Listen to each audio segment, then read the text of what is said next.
Hello and welcome to Cartoonist Kayfabe. My name is Jim Rugg, and today we're going on a tour of Warren Bernard's collection. Warren Bernard is the executive director of SPX. He's also the world's leading expert and collector of World War II comics and ephemera. After SPX this year, we had the great honor and pleasure to tour Warren's collection, or at least a small part of it. Warren's collection is vast, and we really only scratched the surface here, but we're very lucky to have Warren walk us through, show us some highlights, give us some context and background. Many of you may recognize Warren Bernard from an interview that we conducted with him on Cartoonist Kayfabe earlier this year. In that interview, Warren talks about collecting, his collection and background, and the value of collecting to the comics medium and its history. If you haven't seen that video, I will post a link below so you can catch up on that. Warren's collection is vast. It has been seen in several art exhibitions as well as several books. We had a great time looking at this with him, and I'm sure you will too. You know, a lot of feedback that we get on this channel is about people watching these videos and then adding to their own collecting list. So get your pencils ready because you are about to see one of the greatest private collections I've ever had the pleasure of visiting. Thank you very much, Warren, for your generosity and time. And for everyone else, enjoy the video. So, what I wanted to do is, Jim's never been here, okay? So I wanted to bring him in and get his reaction to everything. We could have gone ahead and just had me go through the tour, but since Jim's never been, it's like, I'm curious to see what he's going to think. Yeah, he's going to shit. You have yep. Hey, Jim, we're ready for you. All right. So welcome to my all too humble library, okay? Thank you. Come on in. So, what we're going to do is we're going to start here, okay? So these are Alphonse Mucha prints from Les Maîtres de l'Affiche. It was a subscription service circa 1898 to, I think 4 or 5 years later. There were about 250 of them made, and they're printed the same way the big ones were printed. So if you pull them out of the frames, it has all the French imprints and the correct marks and things like that.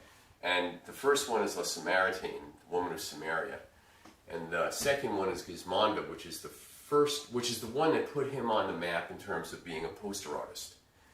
After that, Sarah Bernhardt only had his stuff done by him, but that's the one that basically the poster world at that time, which in La Belle Époque, France, was quite something, just went apeshit over. And then over here we have an Erte. He did Vanity Fair covers, and he also did set designs for the Folies Bergère. He designed jewelry, he designed clothing, I think, and a whole bunch of other stuff. And he was alive into the 1980s. So towards the end of his life, when he was like 90 or something like that, he started doing signed prints. And then over here. What time period is that, Warren? This print? Well, he did the print in the 80s. Okay, so that image was designed at that. This image was designed at that time. He started to become a printmaker. It's called Fantasia, and I love it. Yeah. And then there's one over here. We'll diverge over this way. This one over here is another signed Erte, and he did set design, and I love this one because this really shows the set design. This is the coming of spring, so you see the hand pulling back the curtain of winter, okay, and the birds spelling spring and stuff like that. And I just love that one. I felt I had to have one or two Ertes in the collection, especially at the time. You could pick them up in the galleries direct. It's amazing how contemporary that color looks. Oh yeah. And that this is like 35 years old or something like that. So. Anyway, more to drool on. Come on this way. It's a great effect on the lights too. Like Oh yeah, and the snow. But like I said, because he was a set designer, so both of these I really love the set design aspects. Right. I'm gonna steal that. Yeah. So while we're passing through over here, believe it or not, this cabinet was made by my great grandfather. It's the only piece of furniture we know left from him. And so in here, I've got, these are metal, they're banks, they're pencil holders that came out right before World War II. promoting the Warner Brothers characters. And then some merchandising. you're right, absolutely, some serious merchandising. And when the war started, they got taken off the market because they didn't have the metal. And then these John Held Jr. glasses and these Saglo glasses, right after Prohibition ended, both of them did these large barware sets. Okay, and this one, collectors have gone apeshit over. This one, few people know about. What's and the strip? Like I remember, it's the little king, yeah. And this actually tells a story. Okay, so he pours some gin in. Okay, pours in whatever it is. He's giving him a lemon. He closes the top of the shaker. He shakes it. Okay, he opens it up and pulls out a rabbit. And then down here, these are different kinds of hangovers by Virgil Parch. Wow. A set of glasses just doing that. VIP. All right. That's awesome. Great, great stuff. Cartoonist famous for being so far ahead of deadlines. When he passed away, there was still like 2 years worth of fresh strips coming out. Yeah. God, he was something else. And then I also have, I love Charles Adams, and there was a set of plates that were done in the 1950s. And I've got the whole set, and you never see these. There are 8. And for those who don't know, Charles Adams with 2 D's in Adams is the creator of the Addams Family, which was a New Yorker cartoon. And the master of the macabre strip, and you don't have Game Wilson without Charles Adams. And that's the whole set of 8. There's an Uncle Fester Yep. chilling on the airplane. Yep. This is one of his most famous cartoons. Yeah, it's such a good one, right? Has like Escher vibe to it. And then look at Little Wednesday. Gorgeous piece. Yeah, and then here's the whole family with Lurch at Thanksgiving dinner. Yeah, the family's all there. Beautiful. So, and there's all kinds of other stuff. These are Claire Briggs. Actually had his own brand of tobacco. He died in 1930. They were still selling his tobacco into the 1950s. Me and Jimmy were talking about endorsing some liquor. Oh, That's where the money's at. hey, look, these guys used to get that stuff, okay?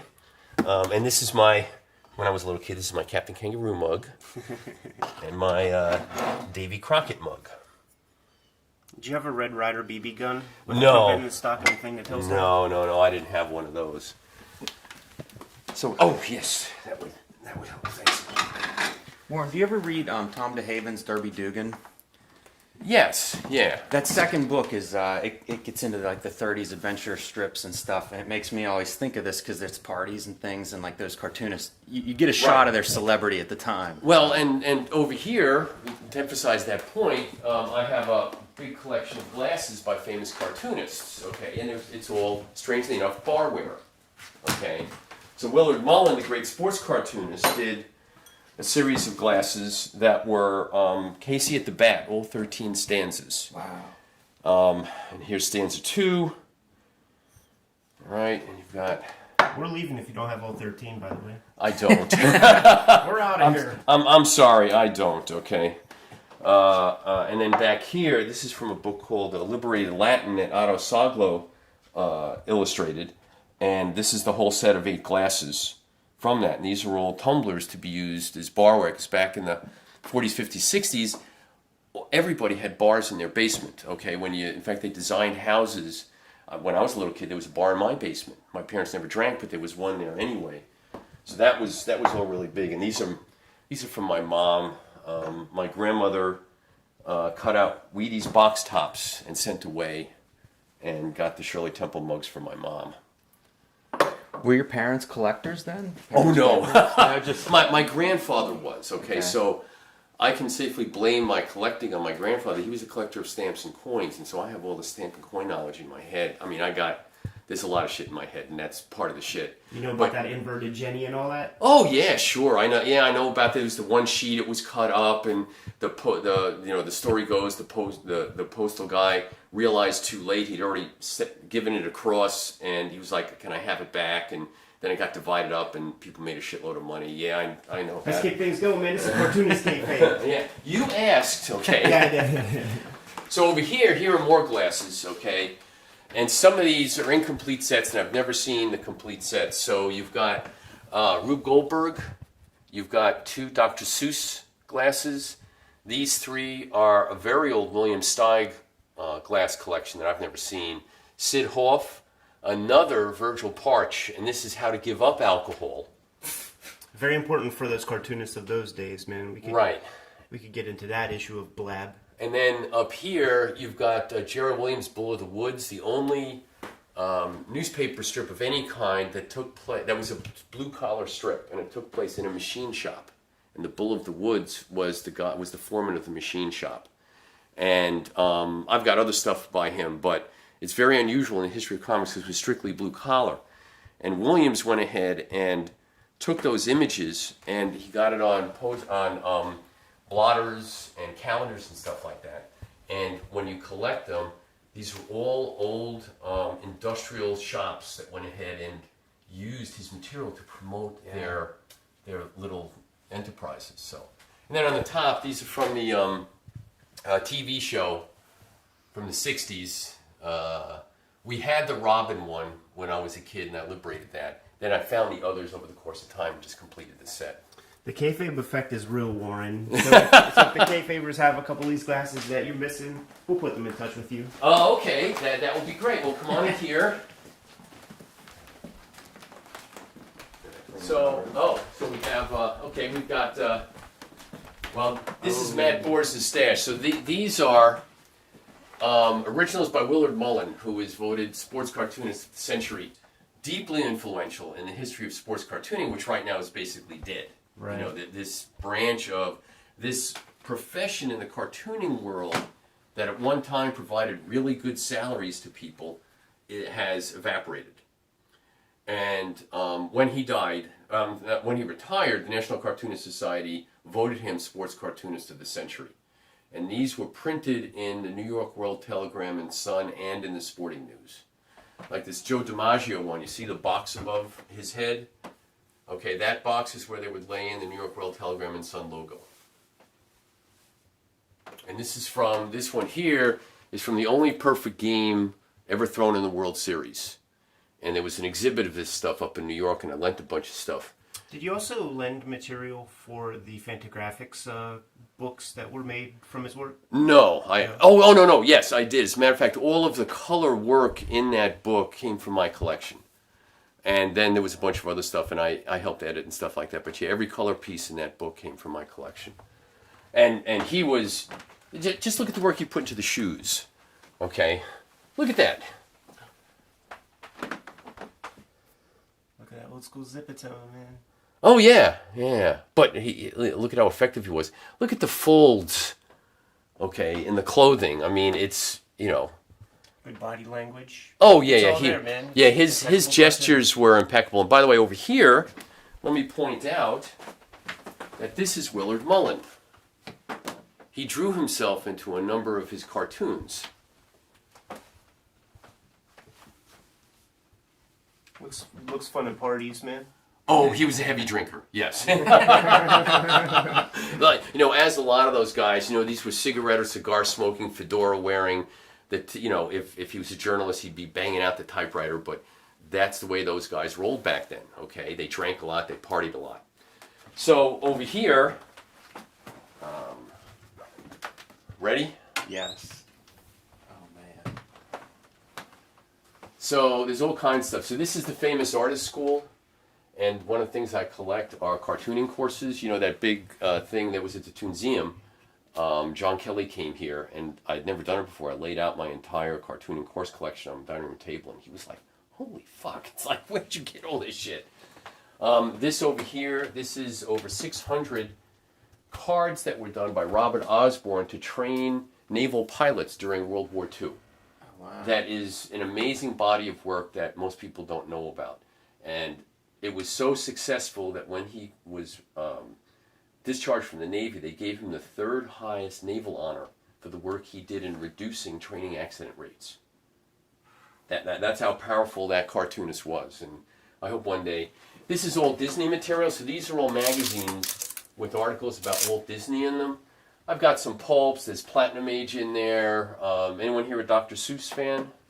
Anyone here not a Dr. Seuss fan? Okay. We all prefer Ted Geisel though. Yeah. All right. Well, so I always break this out and show people a couple of things out of this. So. That Navy art's interesting. The first thing I think of is like Will Eisner. Oh no, possibly the next generation of that. Well, actually, in terms of a body of work, Robert Osborne's body of work far exceeds what Eisner did during the war by orders of magnitude. Okay, he did almost 1,000 of these, and then he illustrated 25, 28 books, and he did illustrations for in-house magazines for the Navy during that 3 years of the war that he was in. So his body of work is, I'm not taking anything away from Eisner. Eisner's about this big, but Osborne's like that big. And it was documented in terms of how effective his stuff was. So here we go. Here's a beer coaster he did for Narragansett beer. Yeah, I'll just do it this way. And then he did these really cool.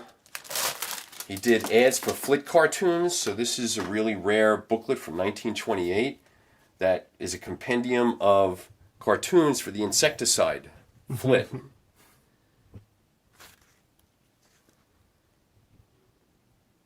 And these ran in magazines all over the United States. Collier's quite a bit. Did he call himself Dr. Seuss at this time? Oh yes, yeah. You can see the Dr. S right down there. Oh yeah, you can. Wow, these are incredible. And then he also had a big commercial account with what is now Exxon, used to be Esso. And so he did 3 of these booklets that for the Marine division. So this is if you have boats. Warren, you said he had 3 accounts.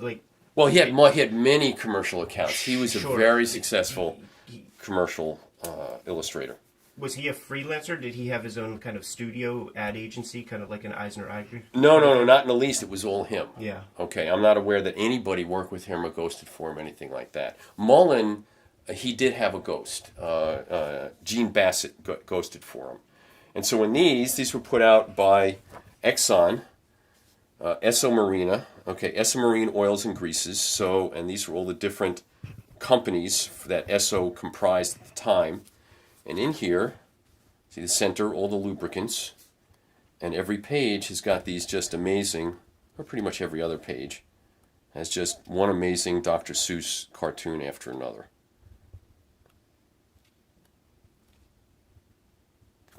All right. And then another thing people don't know is he did covers for magazines. He only did a handful of them. And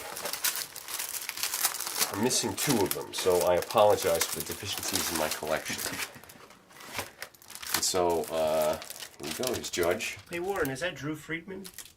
Yes, it is. That's from the Big Fantagraphics bash we had. Yeah, that was fun. Remember? The class portrait. Right, the class portrait, exactly. I called it the Dream Team. Oh my God, it was incredible to be in that room. Okay, it really was. So anyway. Just for the record, Simon Hanselman would have been the Christian Leitner of our... Yeah, right. So these are, like I said, there are 2 I'm missing. When they come up, I don't want to pay the money because I got these, like this one I think I paid $10 for. So it just gets to a point, it's like I'm not giving you $500. All right, we can leave this here and then I can come back to it. Now, there are boxes under the bed, so I don't know if you want to look into one of the boxes. Some of that World War I stuff, I think Jim will really dig. Yeah, let's look into one of them. All right, yeah, let me get in here. Okay. All right, but I'll show you the covers of all of the ones just so you get the feel of the depth of what's in here, and then we'll look at the SEM one. Okay. So this is the one that he was talking about. So you're a real collector. This is Mylar, right? Or Mylar? Oh yeah. This is all archival Mylar. And then this is Arius Bernal, the history of World War II, and he did the history of World War II as a set of playing cards. So that's really cool. This is I'm not going to open it up, but this is a large book of Franz Maserel's impressions of World War II that came out in a rare limited edition. This is a promotional thing put out. Now catch this. So here is a syndicate promoting a political cartoonist and spending this kind of money to send this portfolio out to editors and stuff like that. This is Harold Talbert, who actually worked here at the Washington Daily News, and there were big prints in here that were all, against Franklin Roosevelt because it was a right-wing newspaper, and also World War II stuff is in here. This is a portfolio of basically all about the air war in World War I from the French view. It's a spectacular portfolio. And this is in memory of his friend Marcel Bernat, soldier of the 105th Infantry, died 22 years old in Belgium. Wow. And the glory of his comrades of the air.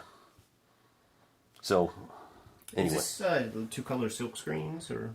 I no, it's litho. These aren't silk screens. And then the back. So the back of this is the story of the next plate in, and they're not in order right now. So, but that's for your next trip. That's amazing. And then this is Louis Ramacher. He was the single most famous cartoonist in the world during World War I. He was Dutch, and this is a portfolio that was done of his cartoons of the war. And when what happened to him was he was doing all this anti-war, anti-German stuff that was being circulated in Italy, France, Great Britain, and the United States. He was on the front page of the paper in the States. And the Germans basically said, if you don't stop, we're going to invade. And he had to flee to London. Yeah, they knew. I mean, they knew all about propaganda. Yeah. So we're coming up on the year 2020. How old is this print set, for instance? This print set is 1918, so it's over 100 years old. Yeah, that's what I wanted to hear. This is 1919, so it's 100 years old this year. This is a book all about, it was put out in Japan in 1937, and it was all about the glories of the Japanese Navy. Okay, and all the battles they had won up until invading China in early 1930. Well, they went into Manchuria, what was it, 33 or something like that. So we'll put these back. All right. Warren, how rare are these kinds of objects? Like, we're used to comics where people talk about, 4 copies of some old obscure. This one, we'll open it up and we'll see how many. I think this was an edition of maybe 200. The Talbert one, maybe a couple of hundred were printed to send out to syndicates. I don't know about the French Air portfolio, but they're very rare. When you go out and look for them, they come up every so often. If you look, try to find them in libraries and museums. There aren't many that have them. The Arias Bernal, this is a little more common. I do have to admit, this is the best set out there. Okay, the Library of Congress has this. A lot of institutions have this one, but they don't have it in this condition. Okay, I'm a condition freak. And then this one by Sem. Let's turn this way. This is the second one he put out. You can see it's all nice and gold, and this is leather. Okay.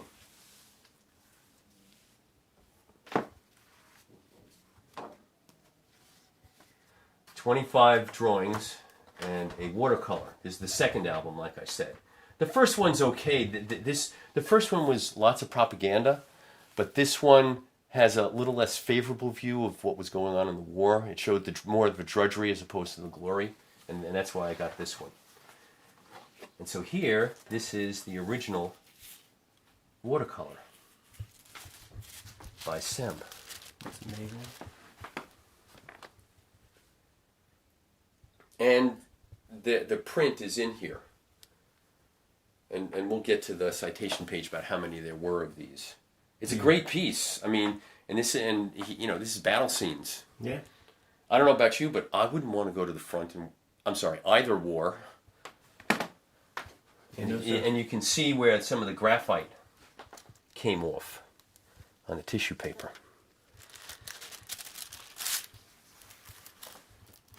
So this is an edition of 10. So probably one copy for each drawing. Yeah, right. Yeah. And you can see it's number 4, signed by him. So this is fucking rare. Not rare, but fucking rare, okay? And here is the matching print. And by the way, this is a testament to the abilities of the printmakers back then. So here you get to see how good or not they were. A little dark, man. Right. I don't think Chris Ware would approve if this was. Oh no, he wouldn't. No. But look, remember, this is all analog. No, okay. That's So, all things considered, they didn't do a bad job on this whatsoever. Yeah, no, it's incredible. So we'll go through a couple of plates because we could spend fucking half an hour just on this. Okay. Yeah, the original's good. Yeah, it's nice to have the compare and contrast. So there's that. There's that. And then this just gives you an idea of what the poor German prisoner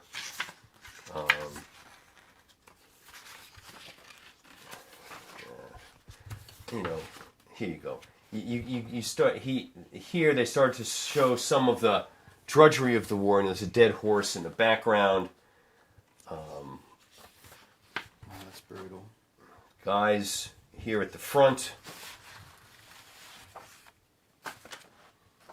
Okay, in combat. Now, the first portfolio, like I said, was the glory of war. And this one, he went and showed a slightly different side of what was going on. And actually, there was a point about 1917 where the French troops started a revolt. Okay, and they couldn't launch offensives because the French troops were being treated so poorly. Let's see if we can find another one real quick. Here we go. The grim face. Oh, here we go. And let me see if I can. And here's a cool one that he just. So he drew this on a newspaper, and look at how well they reproduced it. Wow. That's neat. That's so interesting. Yeah, it's. Ignoring the picture, and then some of the, the guys in the where they're sleeping. And just the drudgery. Yeah, I keep thinking of it's so desolate and stark and. Oh yeah, no. And, the mood is so palpable. Yeah. Let me see this. You could also imagine, Here we go. you're commissioned to do something about the glories of war, you do that, and then a couple of months go by and your friends come back missing limbs and stabbed up. Things change. And so here they were, that first portfolio didn't show anybody wounded, nobody dead. And there's the priest, clearly give last rites, and look at the solemn look on the guy's face in the background. The body language is all there. Yeah.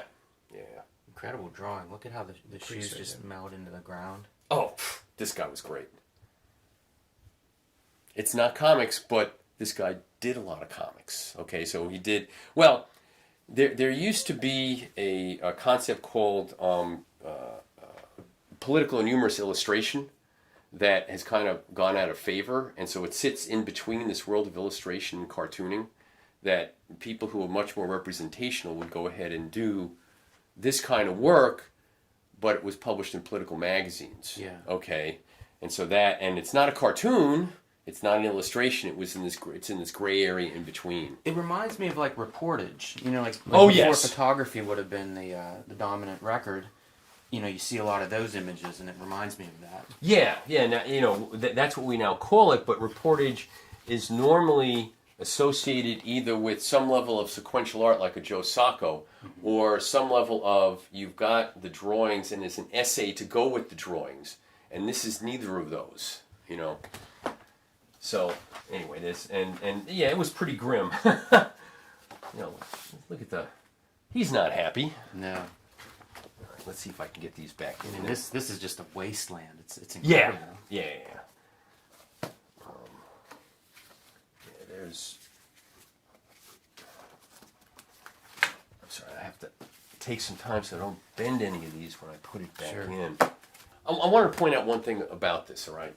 So here it is. Even as Diogenes walked the streets of Athens in search of an honest man. Now think about what Mullen assumed people in his readership knew. Yeah, because we're Okay. talking about Alexander the Great. Right. Okay. And so, and this pervades the political and sports cartoonists of the time, that they would throw things in there from Shakespeare. They throw in poetry. They'd put in historical allusions and things like that, with the understanding that there was a big segment of the population that knew what that stuff was. Now, just imagine here, 2019, someone doing a cartoon referencing Diogenes. Okay.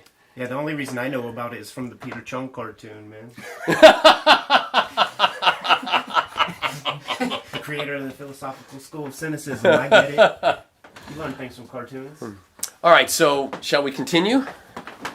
All right, so I just want to stop off here real quick. This is the only existing Jen Sorensen color original in existence, for which I'm very proud. She stayed here a number of times and gave this to me as a gift. And what's interesting is that Google-itis, frustrating that one's immediate surroundings are not instantly searchable. Damn the third dimension. And now you can get little fobs that you can put on your keys that will let you know where it is in the house. Okay? And I told Jen, I was like, you foresaw the future because this is from 2007. But some things haven't changed. Compulsive news binging, site reviews. You think about the layers of sites. So all of this stuff is still around. Anyway, I love this original. All right, come on in. This is the first part of the time-space distortion field. Come on in. So why don't we start? Okay, we'll start over here since you're already aiming over here. So these are 2 World War II posters. This is by George McManus for, notice it says defense bonds, okay? So it didn't become war bonds until, spring of 1942 is when they started to use war bonds. This came out before then. So it says 1941. And most people think, well, the war started on December 7th. Well, it's not true. For the United States, we started arming in late 1940. And selective service, we started drafting for the armed forces. The Selective Service Act was also passed in October of 1940, right before a presidential election. Think about that. George McManus' strip would be Bringing Up Father. Bring Up Father, yeah. So these are all the characters. Bring Up Father. This is Jiggs, Maggie, and their daughter, and their dog. And, I love the red, white, and blue. And Puck, the Comic Weekly. So this is from Hearst. So Hearst had Kingfisher syndicates. And through that, they went ahead and they would syndicate the entire Sunday section to different papers. So you can get Puck sections from different papers all over the United States, and it's the same stuff. And the front page was always McManus. And that's what we went through in my last Cartoonist Kayfabe was a Puck section. So in there you had Flash Gordon, and in there you had Hal Foster, Prince Valiant, stuff like that. How about this piece to the left? Yeah. It was. This is Gloyus Williams of the New Yorker, and this is all about. So this is an internal propaganda poster, early 1945, and they were telling people not to take trips that they didn't have to take because it used up space in the trains that were needed for troop movements, and it used up valuable gasoline, which was rationed at the time. And this is a pretty rare poster. It doesn't turn up. Of these very typical Gloyus Williams characters. But Grandma, these are all excuses. It's funny because none of these would be acceptable now. You know what I mean? Read one, Jimmy. But Grandma misses us so. You'd get a lot of a lot of shrapnel if you were suggesting, don't travel to Grandma. She can wait another year or something. Exactly. We haven't seen Bob's Children since way last fall. The family can wait. Yeah, we have a war. None of this would hold up now. Right. Well, and that also shows the difference in the mindset between the war we've had over the last, let's say, half century, 60 years since the Korean War, and the mindset of total global war. Very true. Okay, and total global war. My favorite statistic is the United States built about 270,000 airplanes, warplanes for World War II. Well, look at this guy with his golf clubs. But this contract is vital. We are suggesting that this Lose your man's job for the war. profits, his important business contract should... Every one of these. I mean, the last one is it's impossible to find anything in the local shops. And talking about the war last 20, 25 years, it's like I can remember go buy stuff, right? Yeah, Wasn't right. it the Yes. Post 9/11. Post 9/11 mentality, because everyone. All of these are inverse now. Yes, like it's completely the values have completely reversed. Right, and if such a thing ever came up, it's doubtful that this society would respond in the same way that one did 70 some odd years ago. You might say there is.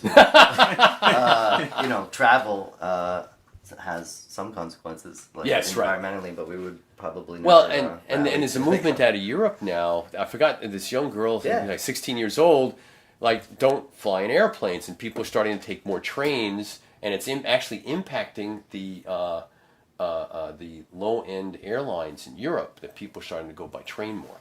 So I hope he got the message. All right, so I'll go through this real quick. So these are all pulps. This is the one. I didn't bring this last time, did it? Okay, so Superman, right? All right. So Fortress of Solitude, you're familiar? Yes. Heard of it. Wow. Literally. And he's up in the Arctic, in his secret stronghold, where he puts all of the fantastic things that he got from his super criminals that he defeated. And he does his research up there. Yeah, they even created John Hamm before Mad Men too. So, and then this one, the Whisperer, which I love. So the Whisperer was, where have you heard this before? Chief of Police James Gordon. Yes. Okay. Wildcat Gordon. Yeah, Jim Wildcat Gordon. Right, exactly. They might even call him that one or two times in the comic. Yeah, so, and this is that link, and we'll get into it more when we go through the Jack Kirby stuff that I pulled. We'll get into it more when we go deep into that. And so, these are, go ahead. So these pulps that you have, I see several titles. Whenever you find one, do you just grab them, or do you have like a discerning taste? No, I have a discerning taste because they have to be a certain condition. Okay. Like for instance, my Captain Futures. I got these years ago, and now when I go to try to fill in, I think I'm missing 4 or 5 or something like that. People want $250, $300, and I'm like, I paid $50. I just don't have the mentality to go ahead and start filling in the holes in my collection at those dollar rates. It doesn't make any sense to me anymore. So this was the only science fiction superhero that was in the pulps. Such a great name. Yeah, and the Avenger. So this was written by the same guy who did Doc Savage. And the Avenger, the reason why I collected these is that at least some of the issues had, he had 2 African-American assistants, okay, that were college educated. One was like an engineer. It was one woman, one guy. And what they would do is they would take advantage of the segregation of the time, and they would get jobs as cooks and drivers and things like that to be spies for the Avenger. But they were actually very highly trained. Now, I can understand that it's still a racist view because that was the only things they got. But this was the only place that African Americans were mentioned in the pulps, okay, except in a derisive, they're from Africa, and all the stereotypical ways that was going on. So can't help but notice the OK Cola up there. Our fans would dig this. Oh yeah. Well, so why don't we do that? Look at this hack thing. Why did I buy this? Okay, what was going through my head to spend that? As a matter of fact, I think that the smoking cat should be on top. Have you ever seen this?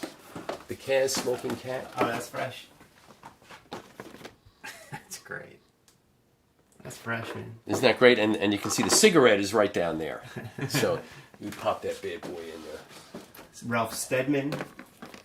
Yes, Ralph said he's done a whole bunch. He's done a lot of these. Yeah. And Daniel Klaus. And then these are, of course, a complete set in bags of all of the Chris Ware figures. Well, the one figure in all of the different variations and in the different labels. Right? And then my Harvey P. Carr bobbing head doll. And then my Jimmy Corrigan thing. We've got Daniel Klaus. Roz Chast put out, Fish's Eddie put out a set of Roz Chast, basically everyday kitchen items. So salt and pepper shakers, there's a pickle tray, mugs, bowl, I've got the bowl inside. This is Ron Reger. This is actually, for those of you that have never seen it, this is actually for Tylenol. So there were like 3 of these. He did a whole ad campaign for Tylenol. and he did these ouch creatures, and I've got 2 more. It's funny where cartoonists pop up. So I've got like 3 of these. Tylenol produced this? Yes, Tylenol produced this back in the 90s. Man, who's art directing there? That's Yeah, some The pretty same guy bad. who got Klaus to do OK Cola, whatever it was. Well, those guys used to get a lot of advertising stuff back Yeah. then. You know, one of the things I gave to the How old is that? What you say back then? This is, I think this is the 90s. Let me see if there's a. I'm sorry, 2004. Right. Okay. Yeah. So Division of McNeil Pharmaceuticals. Okay. Manufactured by Critterbox.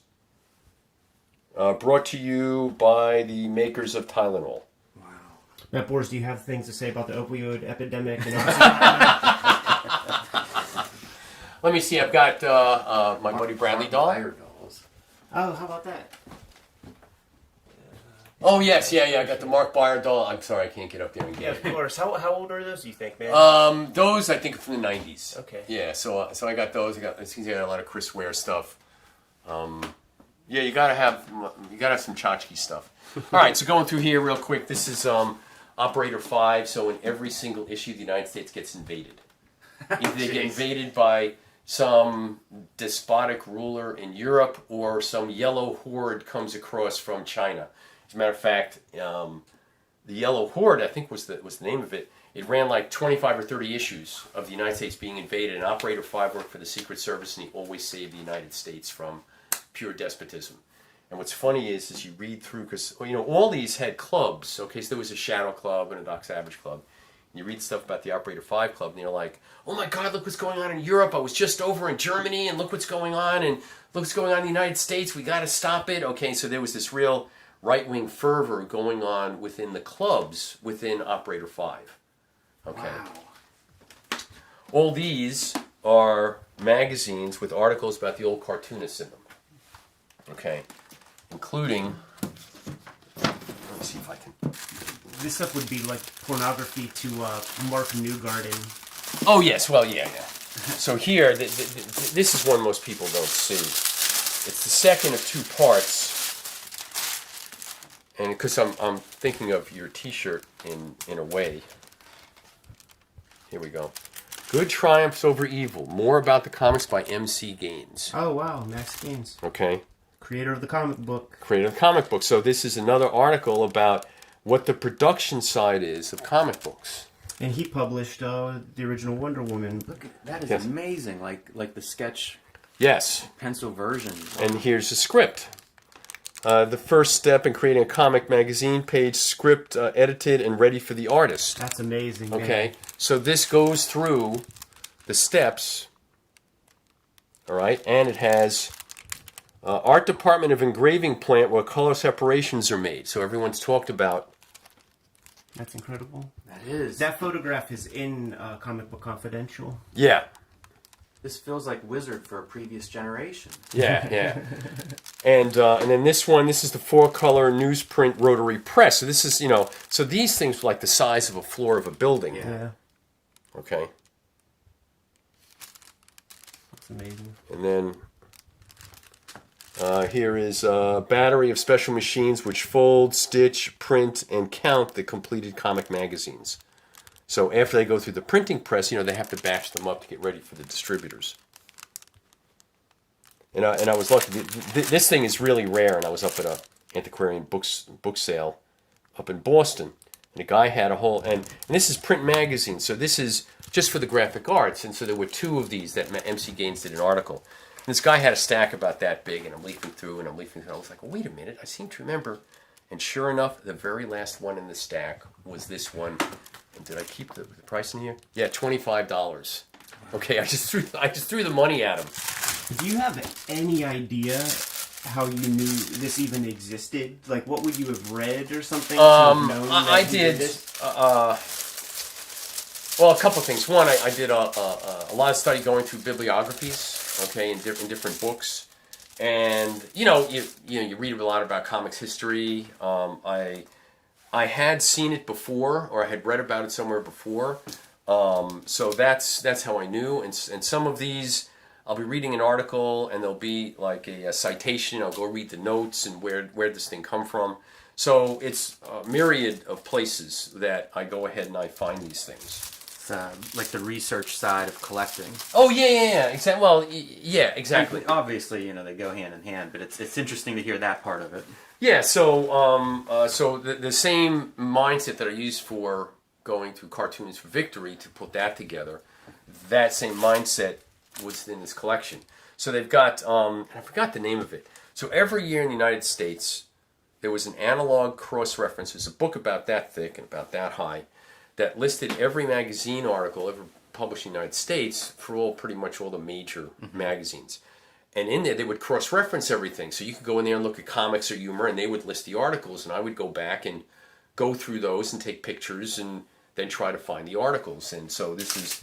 And other people have turned stuff up for me, and, like I said, bibliographies and stuff like that. So everything here... let me see. Do I have...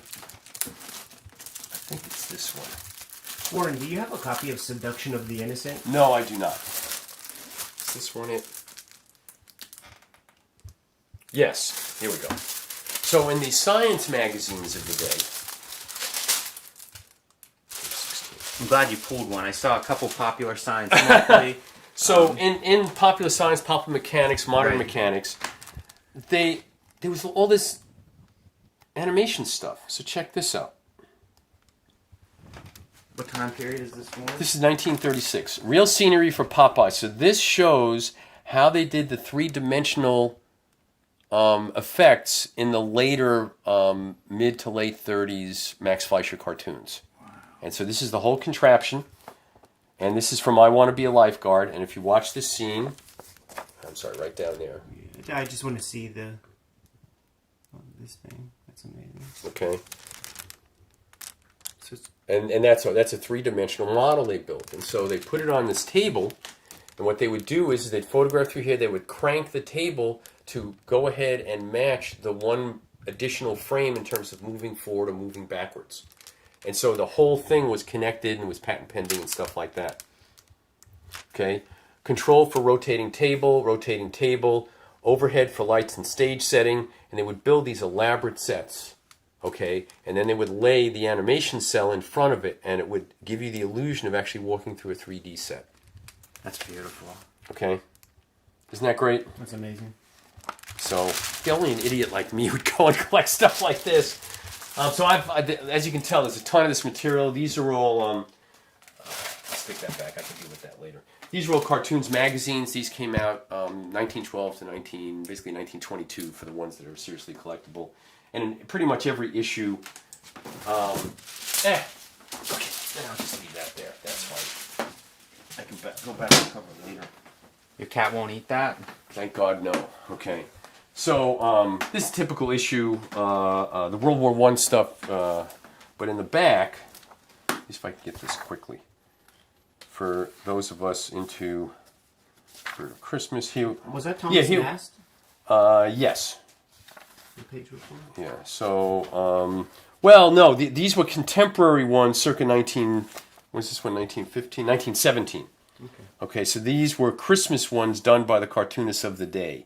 So they had taken Nast and adopted that. Yeah, they're all biting them. Oh, yeah, sure. No, he was huge. So here, in the back of many, many issues, are what are the cartoonists doing? And so they would have... in the back of these for most probably better part of 5 or 6 years, little snippets and vignettes of what all the different cartoonists were doing. Okay, so there's pieces of social history here. H.G. Webster going to the circus, and Rube Goldberg doing this, and Frank King visiting different, so there's all this comics history. We'll forget the cartoons in here, but in terms of what the cartoonists were doing, there's a whole bunch of stuff in these. And it's talking about like what they're doing in terms of leisure? Well, right, in terms of leisure, in terms of social life, so-and-so got married, this person went over to this paper, this person got this award. So it was all social life, okay?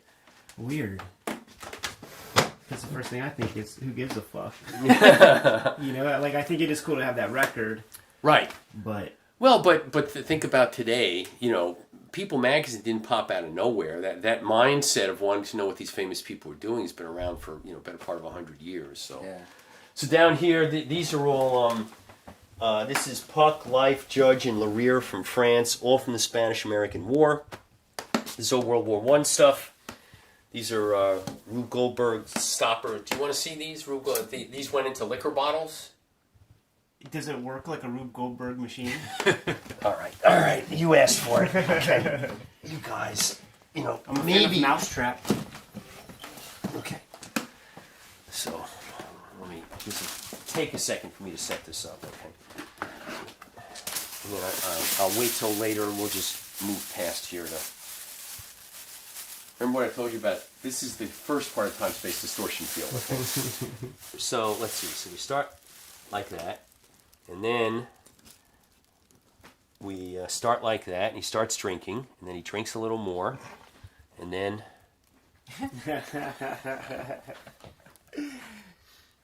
Storytelling, baby. I've never seen, and I don't think this is in the Rube Goldberg book that came out. Which, if I had known, of course, I'd have photographed this for them. Yeah. So I can wait. It's great that there's a sequence. Well, just like the Saglo glasses, Yes. okay? Yeah. So, anyway, I love these things, but I'll wait till later to put them back. I don't want to belabor this. All right, so over here, I just want to go through this real quick. So, this is all Kurtzman stuff. So this is Trump. 2 issues of that, man. Is that accessible very easy? It would be cool to show the covers if it is. Don't dig deep. It's No. It's not that. Mad. It should be up here at the top. I know I gotta dig. But very few people have seen this. It's a children's book that Kurtzman did about 1947, 1948. Look at the production values immediately, right? And look at these things come out, so the kids would have to put it back together again. He did a couple of these. This is the only one I've got. Great condition, beautiful color. And it's all Kurtzman. Yeah, clearly. He did a piece for the GIs, something about gonorrhea or some STD thing. Do you have that? No, no, I don't have that. I didn't know that Kurtzman did one of those. I saw stuff he did for the Army. In fact, I've got one of the ones he did for the Army camp that he was in. Warren, go back a page. Yeah, sure. So this type is set like at an angle. Is that something that would have been a production mistake, or is that an intentional? I don't know, because if you look here, this is pretty straight. So I think that they laid that text in. Because it's pasted up. And Yeah. they pasted that shit bad. And hoped Jim Ruggs of the world wouldn't notice. I actually like it. It's very organic. This one's tilted also. Yeah, right. Okay. Their margins are different from page to page. I feel like that's got to be intentional. I love that drawing, though. Wow. Yeah. Isn't that great? Yeah, like I said, he did a couple of these. I was lucky to get this one. Jigsaw puzzle books. So that condition looks amazing. Is that? I mean, that's a very high grade. Oh yeah. Well, one of the things I pride myself on is getting things in really, really, like you saw the print magazine, these other things, really, really good condition. All right, so this is all Platinum Age stuff. What were the years of the Platinum Age? It's mainly circa 1900 when the first cartoon reprint books started. 1895. I'm sorry, 1898, 1899, when the first cartoon reprint books came out from the comic strips, till some people say when the first superhero comics came out in 1937. Other people say from when the first comic books came out in 1933. Okay, so there's a debate in there. Yeah. I believe it's 1933 because that comic book format killed all of the other form factors of the reprint books, okay, and became the de facto standard going forward in terms of how to present comic material. That's my interpretation. I know the people out there go, no, you're wrong, okay? I'm going to stick with you on this one. So this is all World War II stuff. In fact, here, I'll just break this out real quick. I got Eisner stuff in here. I've got Al Jaffe. I've got Glyas Williams. And these are two. So these are books to help the GIs learn whatever the native language is wherever they are. And both of these have illustrations in it by Walt Kelly. Huh.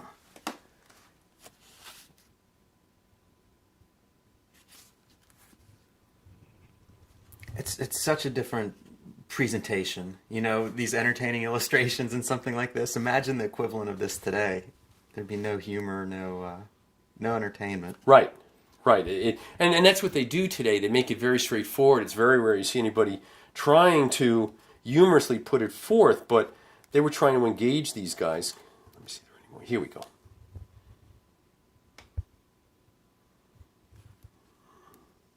So, any more? No, that's it. So, and just imagine, your sergeant comes in and says, "Okay, here, I want some illustrations, okay? Tomorrow morning."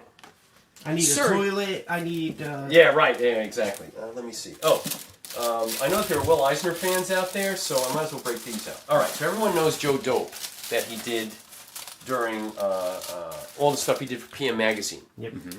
Now, what a lot of people don't know is that he developed those characters during World War II, and this is the magazine that it was printed in, Army Motors. Okay. In fact, here is the only one of 2 covers. He did a back cover that Eisner did for Army Motors while he was in the Army. I always like the anatomy in the back of that guy up top there. Oh, yeah. So, I like showing these to people because, I'll just pick one from like here. Because if you think of the spirit in late 41, early 42 before he went in, and think of the spirit when he came back in 46, it was a totally different, so he did all of these spot illos for the different departments, and he would change these up. Okay? But what he also did, and you can see this is all aimed at mechanics, all right? And these are really rare. They don't, okay, and then he did double-page spreads of Joe Dope. Yeah, this is definitely closer to that post-war. Right, yeah, he period. took the opportunity during World War II to totally change his style. Become a better cartoonist. Become a better cartoonist out of it. So when he came in and started the Spirit up in 46, he started kicking ass from day one, but it was here that he did all the experimenting. Yeah. To go ahead and make that possible. I bet you, some incentive is like, let me really do a good job here and not have a machine gun pushed into my... Well, he went, the story goes that he went to, some colonel, something like that. I think I can do training stuff that would be more effective. No one has ever found the documentation for that. One day I'll go into the National Archives and try to find it. But yeah, so he was doing this, and he did posters, and you'll see when we go inside. All right, so I don't want to... Oh! All right. Kurtzman. You Kurtzman fans? Heard of him. Absolutely. Yeah, okay. All right. So this is the camp he was at, Camp Maxey, Texas. Nice little Kurtzman thing there.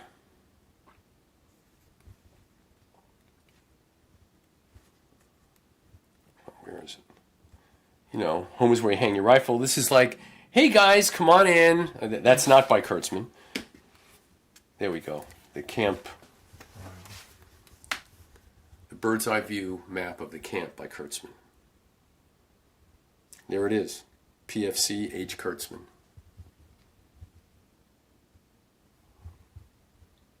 Very nice. Right. So, okay. There's all kinds of other shit in there I don't want. These are all Midwestern cartoonists. So it's Claire Briggs, Gar Williams. Gar Williams is down here.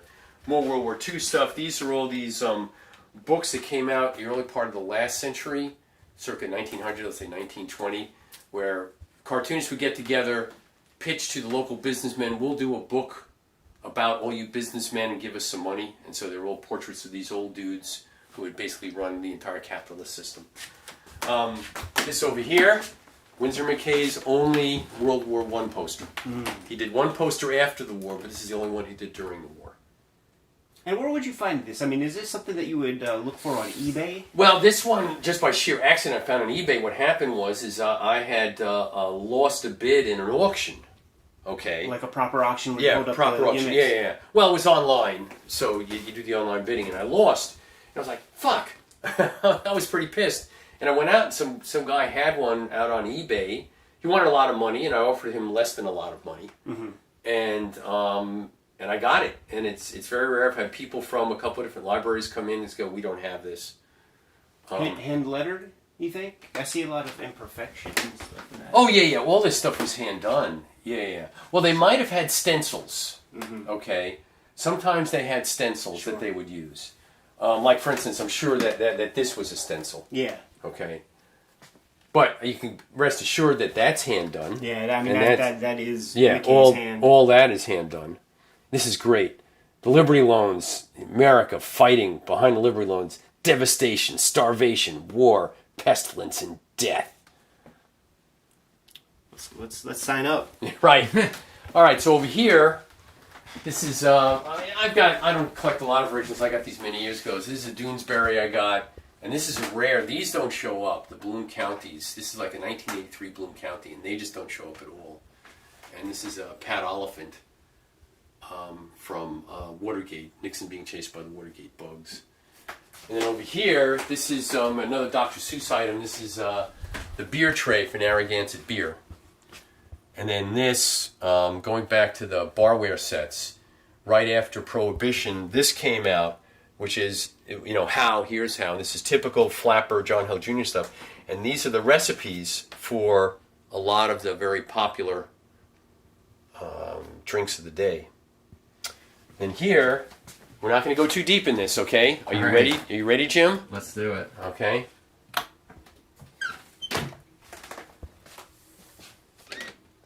So it's the first couple years of National Lampoon. These are all the tabloid spirit sections. We'll get into one of those later. Sweet. This is the Masses. I don't know if you're familiar with the Masses or not. It was the great socialist communist magazine from 1912, 1917. This is all bridge material. So I like playing cards. So here is Betty Boop playing cards. What else do I have in here?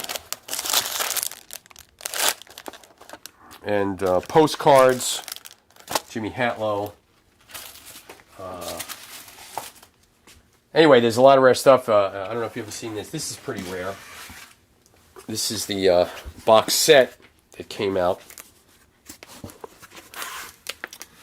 An edition of 150 with the signed print.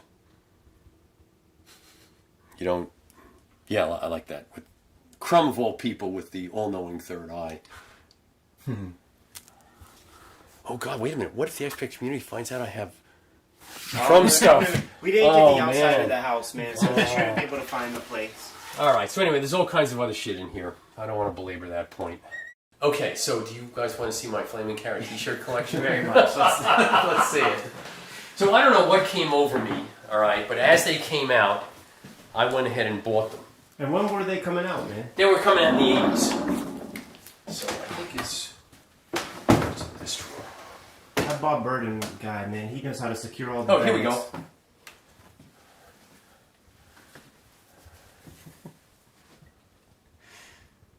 That feels like Flex Mentallo, Grant Morrison. Right.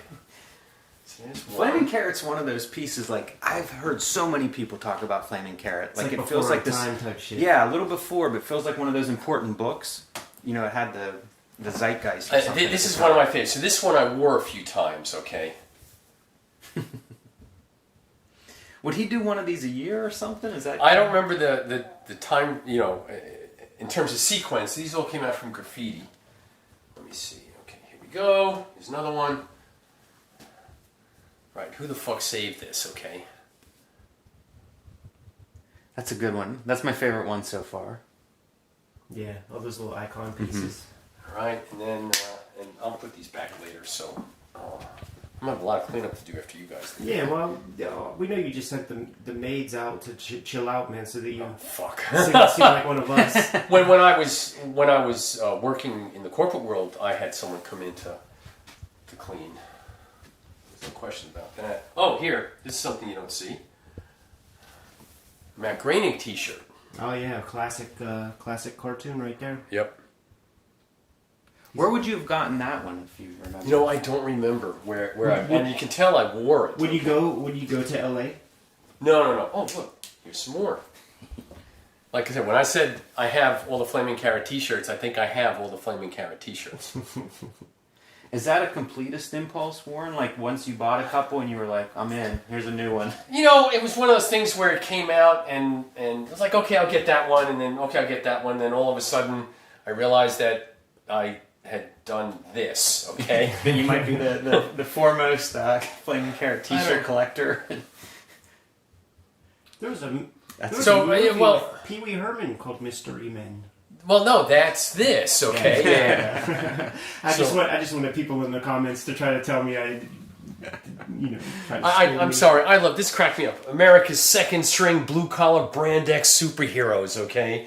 Brawling, blasting roughnecks from the mill towns and boondocks around. I'm sorry, Yeah, that's cutting promos I just love this. with Hey, Jack Kirby yeah, right. as the main dude. We know where you live, all right? I'm sorry, this just cracked me up, okay? All right, so there's another one.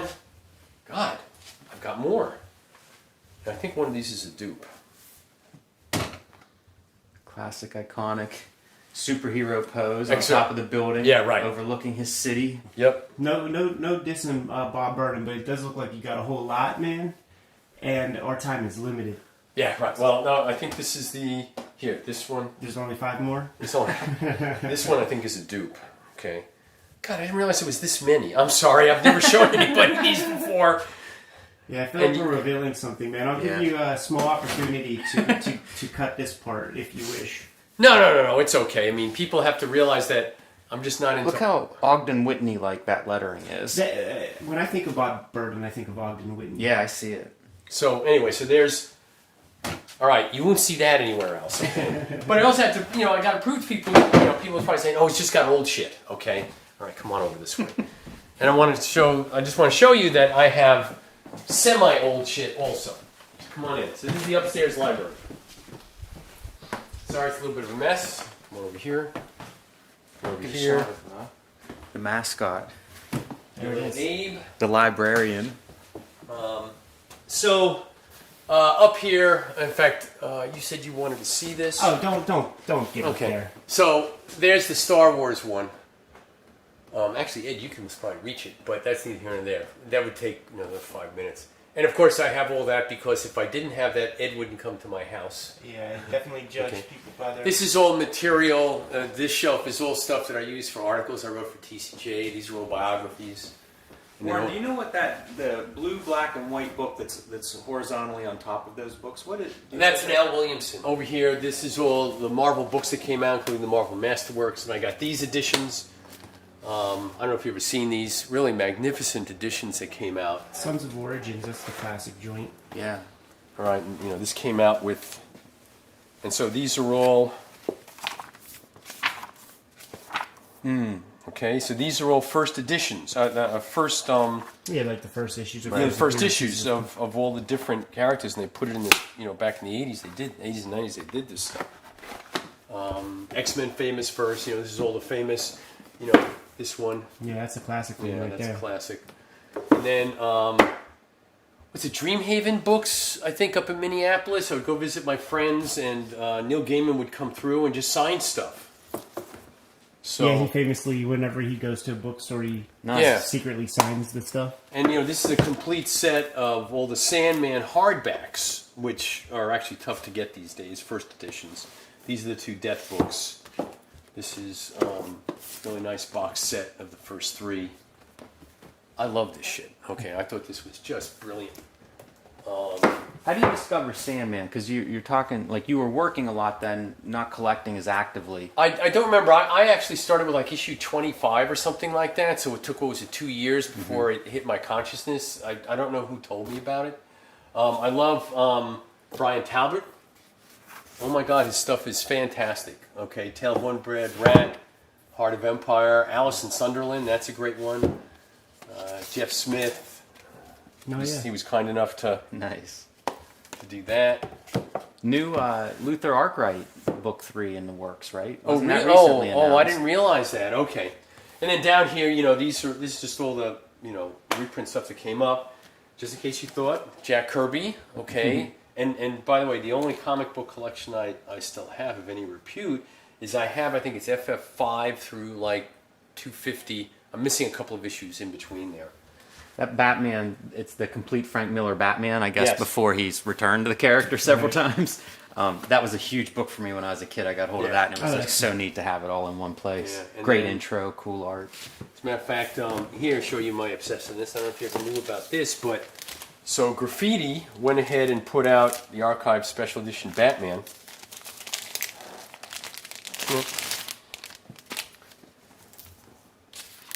Signed by Bob Kane.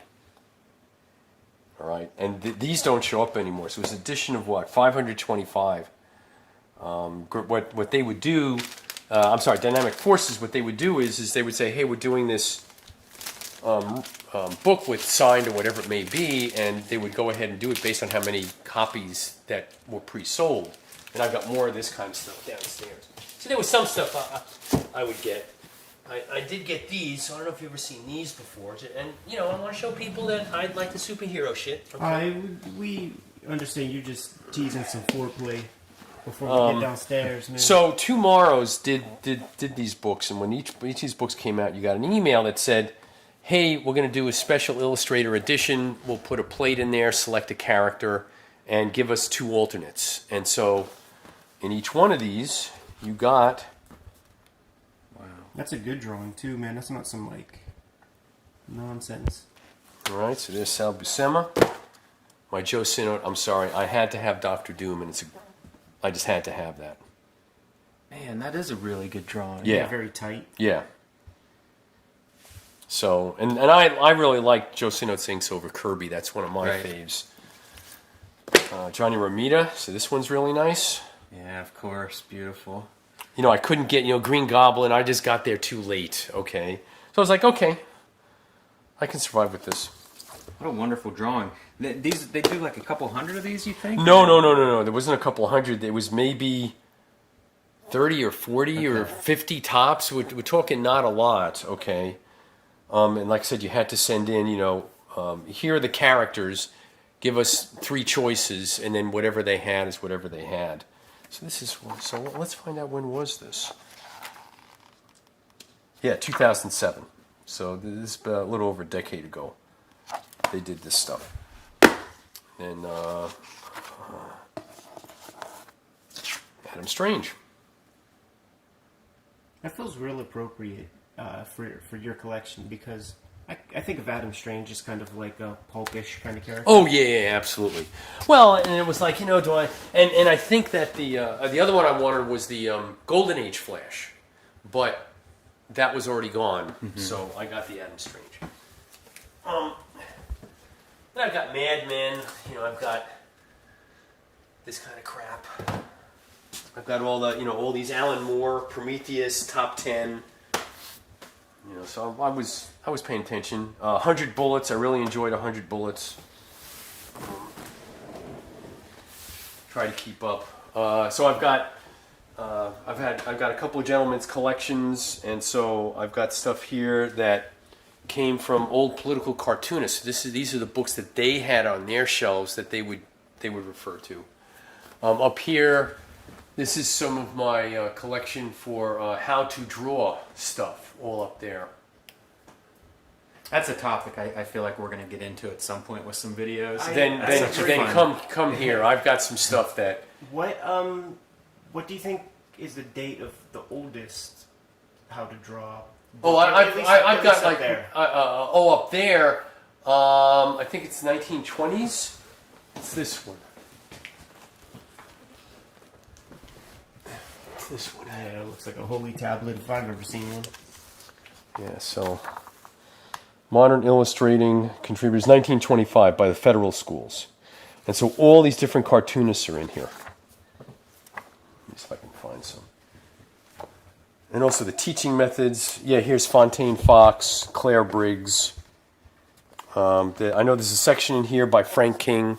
He did a whole section in this book. I didn't realize we were going to get into this, or else I would have marked it. Yeah, no. Here we go. Oh, here. Yeah, Character Familiar Objects by Frank King. Yeah. Whew, I'm glad I ran across that real quickly. Yeah, well done. Frank King automobiles for sure.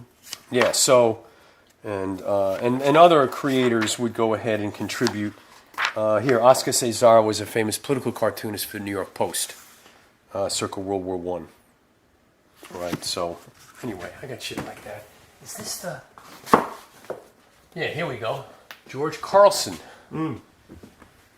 How to draw. So this would be a whole different trip. Trust me, there's one trip you come here and we just do this. Like I said, when John Kelly came, he only took a small piece of what I had. Yeah. Right. Okay, so, and as you can see, just these books alone, so I don't belabor that. Getting back to the first question you asked me, this is my Cartoonist. Yeah. Okay. And you know, this is all cartoon reprint stuff of no great repute, more cartoon reprint stuff. I have to point this one out Yeah. because Ed, we've talked about this on the show. The Jeff Darrell Bourbon Threat, very early Shaolin Cowboy, and I don't believe it's made it here yet in English. It's been announced a couple times by Dark Horse over the last 10 years, but I don't think it's actually seen print. No, it's brilliant stuff. Okay, isn't that great? I mean, just look at this. I love this. So Yeah, that would be one to put under the microscope. You know, Warren, as you come to Pittsburgh, yeah. you know, over the next couple of years or whatever, however you do that, this has given us an idea of some things to tell you to bring over. Yeah, sure. Stack Yeah, no, them no, up in not the a car, problem. yeah, So come visit. You know, I always get a hold of you before I go to my either before or after I go to my cousins, so that's no big deal. You could say Warren, bring X, bring Y, it doesn't matter. And then one time I thought I was going to collect photography books. Then these are all catalogs from museum exhibitions that I've seen that, for various reasons, there's like 3 that I don't have that I really should have. Alexander Calder is one of my favorite artists. He's my favorite artist of the 20th century. Love his stuff. This was this amazing exhibit on Art Deco that was done at the Brooklyn Museum. The Machine Age. Stuart Davis I love. You know, here's Mucha. Jacob Lawrence was great. I'm a big Fabergé fan. Chinese archaeology. This was, as you can see, I've got a wide range. I'm a huge fan of the Pre-Raphaelites, and this was this amazing exhibit by Dante Gabriele Rossetti. And then this was a different exhibit. This was in Amsterdam, and this one was in the Huntington Library out in Pasadena. And Gilbert, do you know Gilbert and George? No. Oh, fuck. These guys. This was one of the most amazing art exhibits I've ever seen at the Tate Modern, because these originals are huge. Let me see if they've got... Here, this gives you an idea of the scale and scope of what Gilbert and George are doing. Fucking brilliant exhibition. You know, these things are 25 feet long. When are they active, Warren? Are They're still active. Okay. Yeah. They started in the 60s. Oh, this one, catch this. So here's Summer of Love. So this is up at the... oh, no, this is the wrong... Yeah, so this came to the United States, all about the art of psychedelic stuff, at the Whitney. And none of the wall text in the entire exhibit mentioned LSD. Okay? I have to flip through that while we're talking. And then all this down here, I have to prove to people that I read stuff other than comics, and I love hardcore And history. you're clearly a communist, sympathizer. Well, there's Trotsky. Trotsky. Okay. There's Mao. Let me see. There are... Yeah, so there are a couple of others. Bombers in the Bomb. No, that's not it. So I've got to get these up there and do that kind of stuff. I think we're teasing it downstairs. Yeah. So let's go ahead and go downstairs. But you get an idea that hopefully that I have and I love comics, but actually this makes me relax to read really dense history books. Give me like a 700-page history book, and I love digging into it. So yeah, I read a lot of this shit. All right, come on, let's go. This is so exciting. Yeah, so one of the advantages about being a builder is I could build pretty much any fucking thing I wanted, and about 15 years ago I built this entire edition. See, this is the old outside of the house. Right. Okay. That was a window over there, and this was a window also. And there used to be a window actually right here, and I covered them all up. So, I don't want... In each bookcase, I'll pick out one or two things. So here, a buddy of mine sent me this. So this is Henry Mayo Bateman, H.M. Bateman, and talking about stories being told different ways. So here's a little story of a guy. He's asleep. He gets up, takes a bath,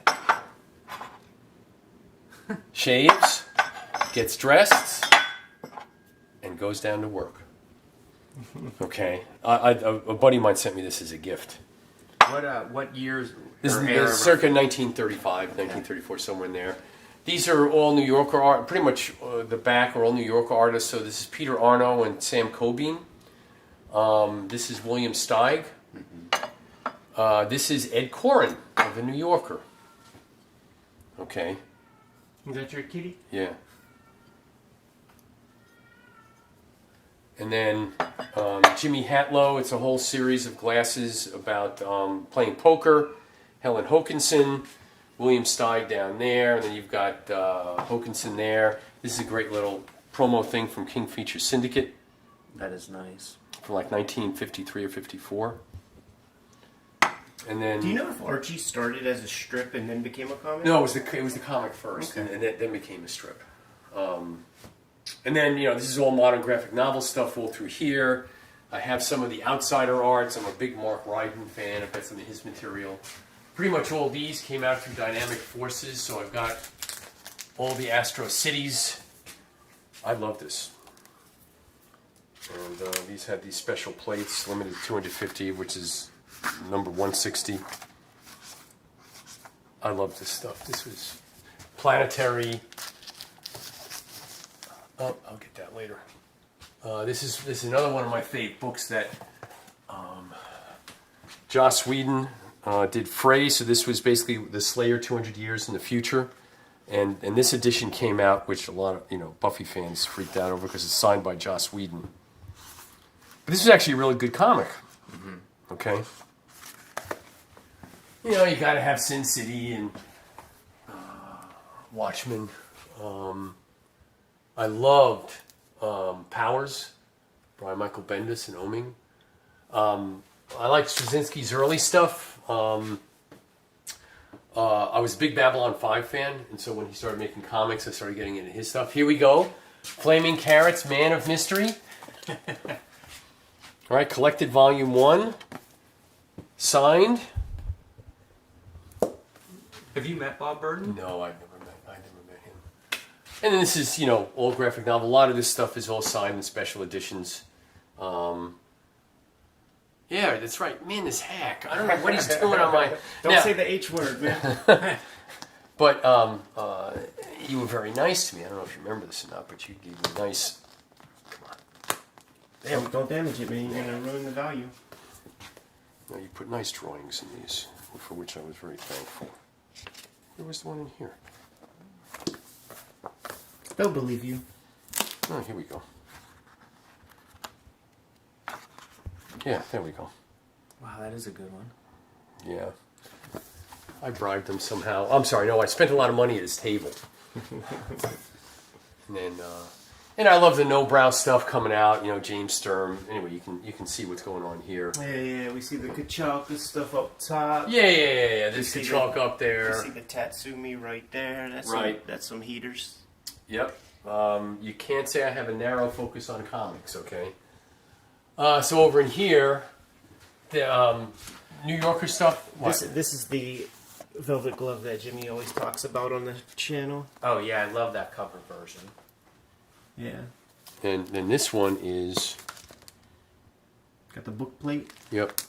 Have you ever seen the game he did, Boredom?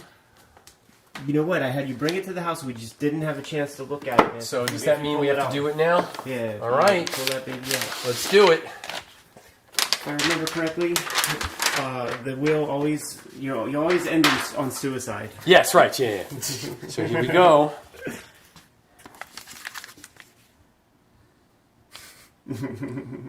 Was this a Fantagraphics? No. This Scary Harry Toy Company. 94. Yep. He was doing everything he could to keep that damn comic going. Oh yeah. No, this is great. I mean, if you're depressed, this is the game to play. Okay. This would be super popular now. Yeah, right. So here, let's see. Scary Harry Toys, exclusive collection of games designed by alternative graphic and comics artists. So I would love to go ahead and find out what else they did at that time, because this is, I forgot how I came about getting this, but this is the time where I was like working my ass off. So, but anyway, you got to have one of these in your collection if you're a Daniel Klaus fan. Uh-oh. I'm sorry, did I just make an elitist remark? That's cool, man. Like, our channel is built on that. Okay. That's great to see in person. I think I've only encountered those online in small pictures. Yeah. Maybe in the monograph, there's probably some. At least documentation. $150 on eBay for these things. Oh yeah. When you see them, it's very rare. There's some Chris Ware stuff down there. I'm a big Yo Swarta fan. There's a lot of stuff down there that's autographed. I did a lot of work with Craig Yo.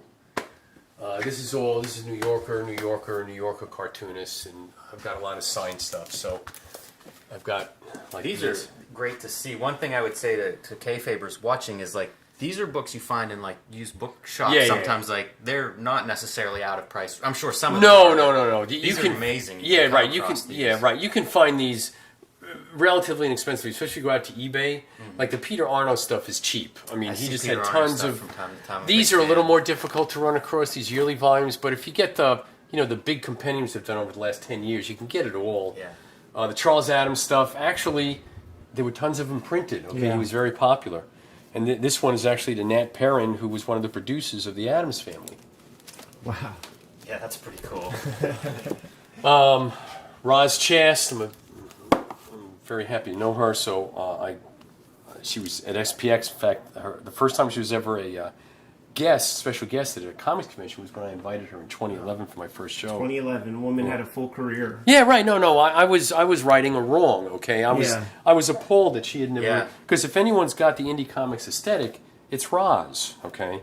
So anyway, it was late in the day, and I asked someone to go over to Roz and do something in here, and so she did this.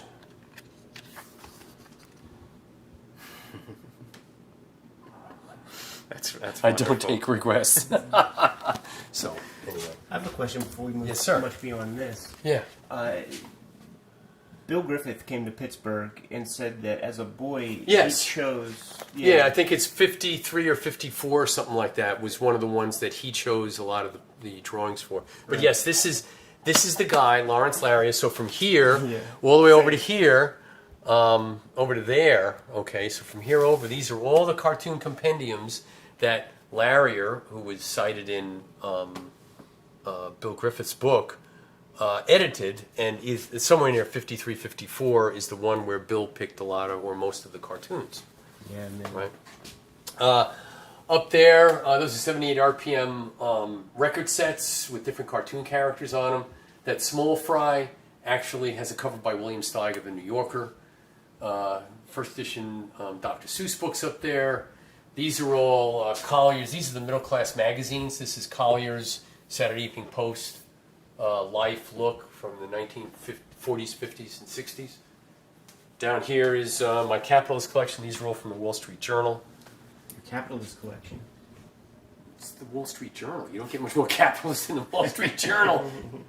These are all mass market paperbacks between the 1940s and 1960s. There's a bunch more upstairs. This is a format I'm sad doesn't exist quite the way it used to. Yeah, it's a nice format, and you're right. Okay, it is nice to go ahead and I'll just pick up a Jimmy Hatlow book, and it's just one-page cartoons after another. Down there, I've got all of the Mad and Classic. yeah, all the classic Yeah, stuff. So we can that's get the into stuff that was influential on Crumb and those guys whenever Right. they kind of discovered Matt a little late.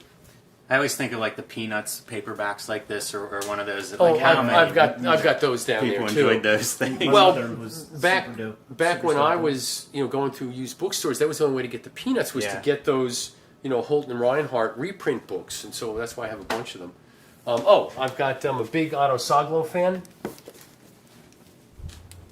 I have that. We've seen that sort of image on some glasses earlier. Yes, yeah. That was his claim to fame. Even though at the same time he was doing this for the New Yorker, he was doing cartoons for the Communist New Masses. So he was a guy with one foot. Sid Hoff was the same way. He was doing these cartoons for the New Yorker, and he was drawing for the Communist Daily Worker at the same time. For the good old days. All right, so why don't we let's turn How around. about this Eisner? Yep. Yeah, that's one of the World War II posters. There's like 40 or so known that he did. I have, I think, 6 or 7 of them. Got some work to do, Warren. They're impossible to find. They just don't Yeah, turn up fucking with you, anymore. man. Okay. I like golf, and so these are hole-in-one certificates. This one's by H.M. Bateman. And oh, by the way, who was a big H.M. Bateman fan was Harvey Kurtzman. Okay?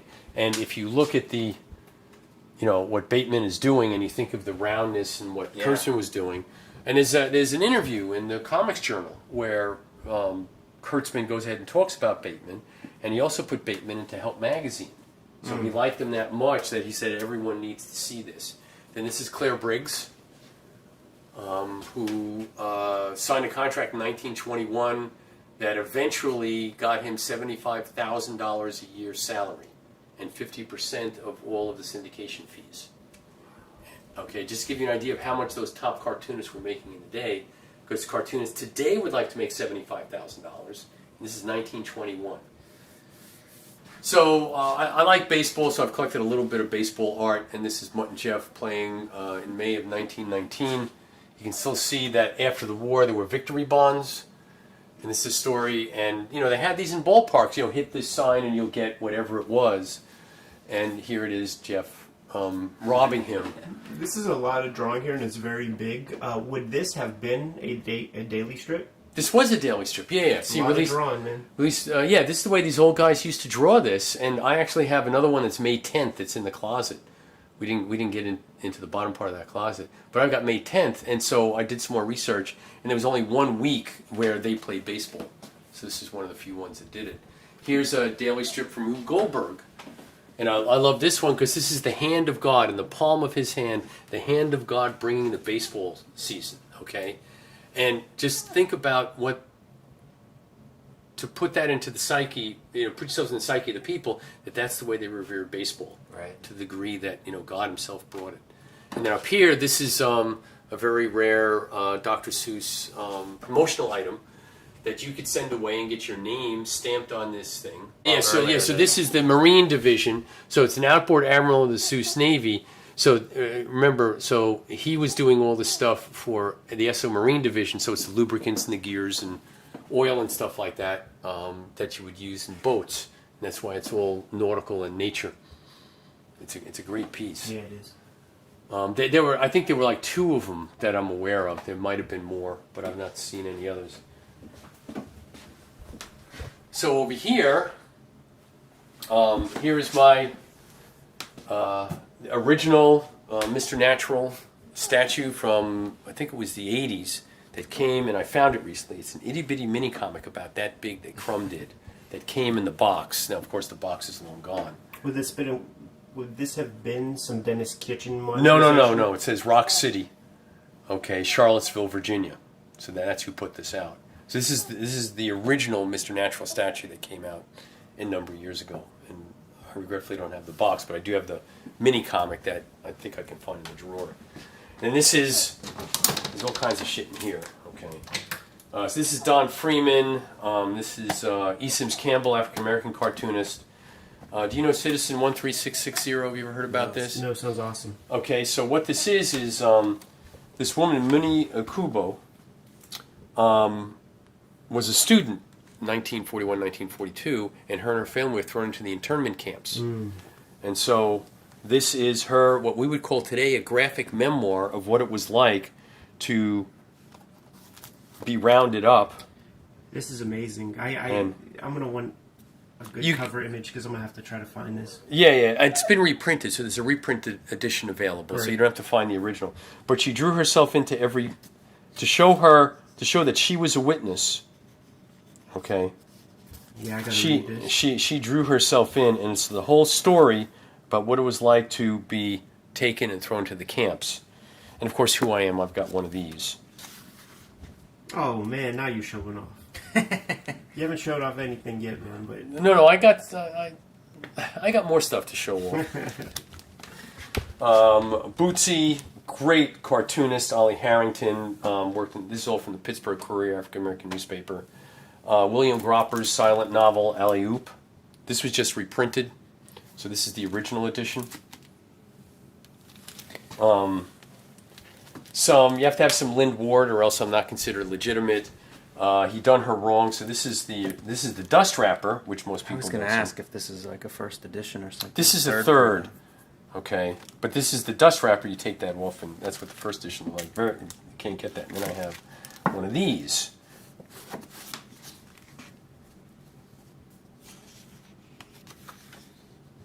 Whoa, that's an awesome that's piece. Unbelievable.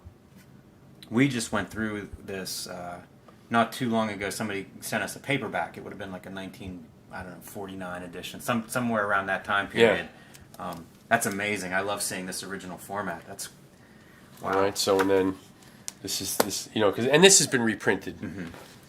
So and then Otto Neukel's Destiny, arguably the single most depressing graphic novel you will ever read. Okay, this poor woman, she gets married, she gets abused, she's sold into, done in this really depressing, German expressionist almost style. Yeah, this is that kind of thing that Spiegelman kind of unearthed, Yes. right? Yeah. I've had this for a long That's time. absolutely stunning. Kills her husband. This has been reprinted, so you can find this. Yeah. Those Okay. images are just striking. Yeah. These are. It's a great book, but really fucking depressing. Perfect compositions, like everything done for Yeah. a purpose. That white is there for a reason. Yeah. Oh yeah. So and everyone should, like I said, there's a reprint book out now that does this and a couple of other wordless graphic novels at the time, and I highly recommend picking them up. But the original printings are best because they came off the original plates, and they're I think they might be a little larger, and so anyway. Man, I love those compositions. That one image on a spread. These are Franz Mazariel. So Franz Mazariel was first, then Lind Ward, and then Milk Gross and William Gropper did their thing when these became popular. So these are from the mid-20s. He started doing this about World War One, and so this was just real German expressionist, Nosferatu, Fritz Lang's M. Yeah. Beautiful stuff. And so I highly recommend people get these so they can see where the wordless graphic novel came from, Yes. and that these were the progenitors of the graphic novels we have today. And you can't get there from here without this stuff. Would it be impossible to get hold of any Rudolf Topher books? They've reprinted some of that stuff. Sure. Yeah, but I don't have any. To be honest with you, I didn't get that much into the 19th century. I left that to other collectors. And to be honest with you, that stuff doesn't interest me that much from an aesthetic perspective. Yeah. There's like one guy, George Cruikshank, Oh, yeah. okay, that I love, and I got a Victorian era, late 19th century thing, and I sat down one day and every third page he made me laugh, and this was something that was 150 years before, so I enjoy that. But a lot of people, if they don't engage me, I'm like there's all this Platinum Age stuff where I'm like, oh man, this shit's boring. Okay, why am I going to collect boring shit? All right. Yeah, that Cruikshank guy was a big influence on Crumb. Yes. Oh, Cruikshank was hysterical. So down here, this is all political cartoon stuff. A lot of these are special editions. So Roland Kirby. Let me see.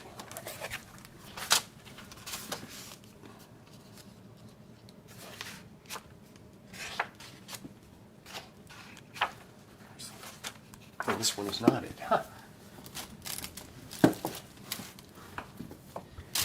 We believe you. This one says R. So one day my friends come back and it's an edition of 110, signed number 1916. They go, "Hey Warren, I was in this bookstore in I think it was upstate New York. Would you want this?" And they give me this for like $10. I was like, That's an interesting part of the collecting too. It's, you see this stuff and you imagine it's a fortune, it's impossible to find. But sometimes it's just a matter of looking. Like you spend your time looking and digging, Yes, yeah. and find this stuff. Yeah, but those days are gone, of going through the bookstores and finding a lot of this material where you go, oh, I've never seen this before, or this is cool, or that's cool. And so these are all the lefties. So you've got Redfield, who was, this was actually Sid Hoff doing his work while he was doing stuff in the New Yorker for the Communist Daily Worker. All anti-capitalist cartoons. Poor Grover, he's cockeyed from seeing picket lines around his factory. Okay. Art Young, I'm a huge Art Young fan. So I've got some special editions like this. Oh, that's nice. And do you know Trees at Night? No. So this was it the Herald? Let me see. I forgot what newspaper it's from. So this is 1927. Saturday Evening Post, okay? So he did these things that were these like silhouettes where he took trees, okay, and made them into something else. Wow.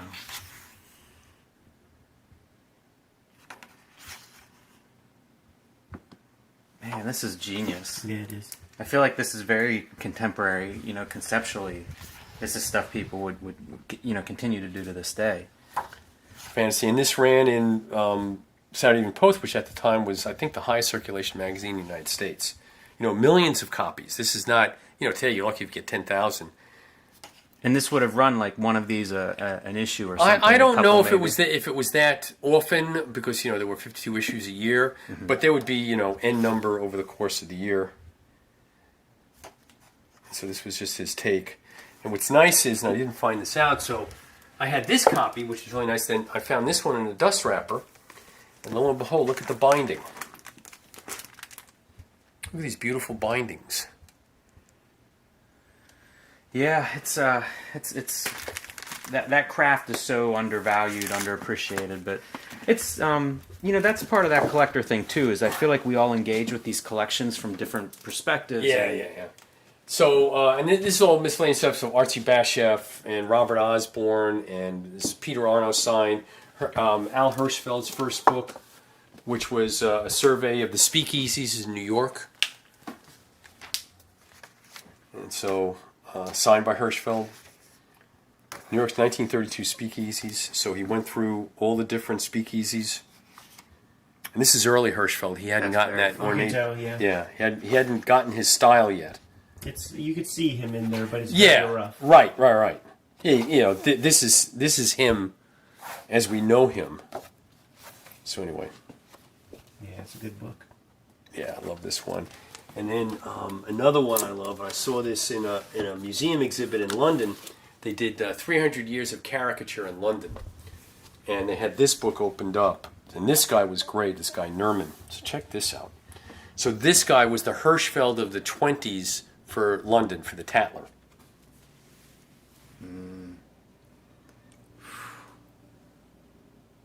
Okay, and then the back has a totally different end paper. And then the whole book is... And these are British stage people, I don't know them, but the book's fucking amazing. So, and I was lucky to find a copy. It's, you know, look at this. This is... Yeah, I am so overwhelmed at this point. Like, but we haven't gotten into the drawers yet. Okay, down here, this is all of Belle Epoque France, all through here. Do you know L'Assiette Aubert? Spiegelman considers this, and I agree with him, the greatest, basically, comics magazine that came out in the first part of the 20th century. So these were the socialists, and every so this is the first year. So this is it came out 10 years. I have half of them. Right, Spiegelman's got the whole set. He's got me beat. And so they would put these out, and they would change this insert plate every year. So they kept this. But look at this beautiful Art Nouveau design just on the... These books are heavy as shit, so let me stand up. So every year, you would get... Yeah, I think this. Let me get here. So every month, you would get a new one. Okay, and there was a different... here, sometimes they did this. I am just blown away.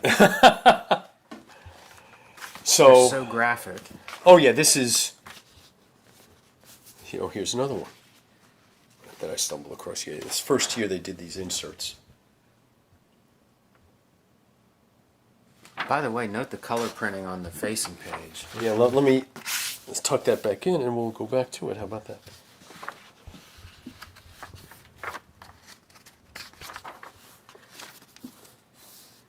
You could like see the Spiegelman in it too.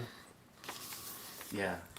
So these are, even if you don't know French and you don't understand what the context is, the art in these things... That's incredible. Yeah, sure, yeah. That's nasty. Let me see, yeah, so that's, he was English, he was that Prince Albert, yeah, from England, French didn't like the English. I wonder why. But there's all these different styles in here. You know, some of these had these great cutouts. It's a tour de force It really of is. art at the time. Yeah, I so feel like you could take one of those and just internalize. I mean, that would be everything. All the tools you need graphically in one of those volumes. And so, you know, I tell people, look, you should come back. I'll set you up in the dining room. And all you have to do is, you know, we take a couple hours to leaf through, but you leaf through and it's like one page of oh shit after another. So, anyway, I love La Belle Epoque, France. This is from Germany, from World War I, Germany. This is from Vienna, World War I. Don Musquet. Look at these great end papers. And, oh, come on, there we go. So the front page and the back page were normally in color and some of the internal pages, but this is the art that was going on in Vienna at the time. Look at this. I'm sorry. And is this who I think it is? No, it's not DeVecchi. But, yeah, it says DeVecchi. yeah. They always give drawing by. Okay, Willie Stubowski. I love his stuff. But look at this drawing, okay? Unbelievable shit they were doing. It's gorgeous, and the depth of it is amazing. Like Yeah. you start focusing on one piece, and it's Yeah, all rewarding. So this kind of stuff's all through these bound volumes, okay? Some artists are better than others, you know, as it is. Here, there's another nice one. Sucking on the teat. Yep. Fun to see the advertising. Yeah, the advertising is a whole different aspect of it, okay? So, anyway, so there's that. I've got Simplicissimus from World War I with the great Olaf Gulbrandsen. And anyway, that's that bookcase. Like I said, we could get lost in there for a couple of days, okay? That's a good way to describe it. And then over here, so these top two, I collect books about going into outer space between at the end of World War II through basically the Gemini program. And there's stuff here aimed at kids. So where here? I love these. So, you know, if you were a little kid, all right, so this is aimed at what, 6 or 7 year olds, if that much. Because he was part of a library. A book of astronauts for you. So this is basically to, you know,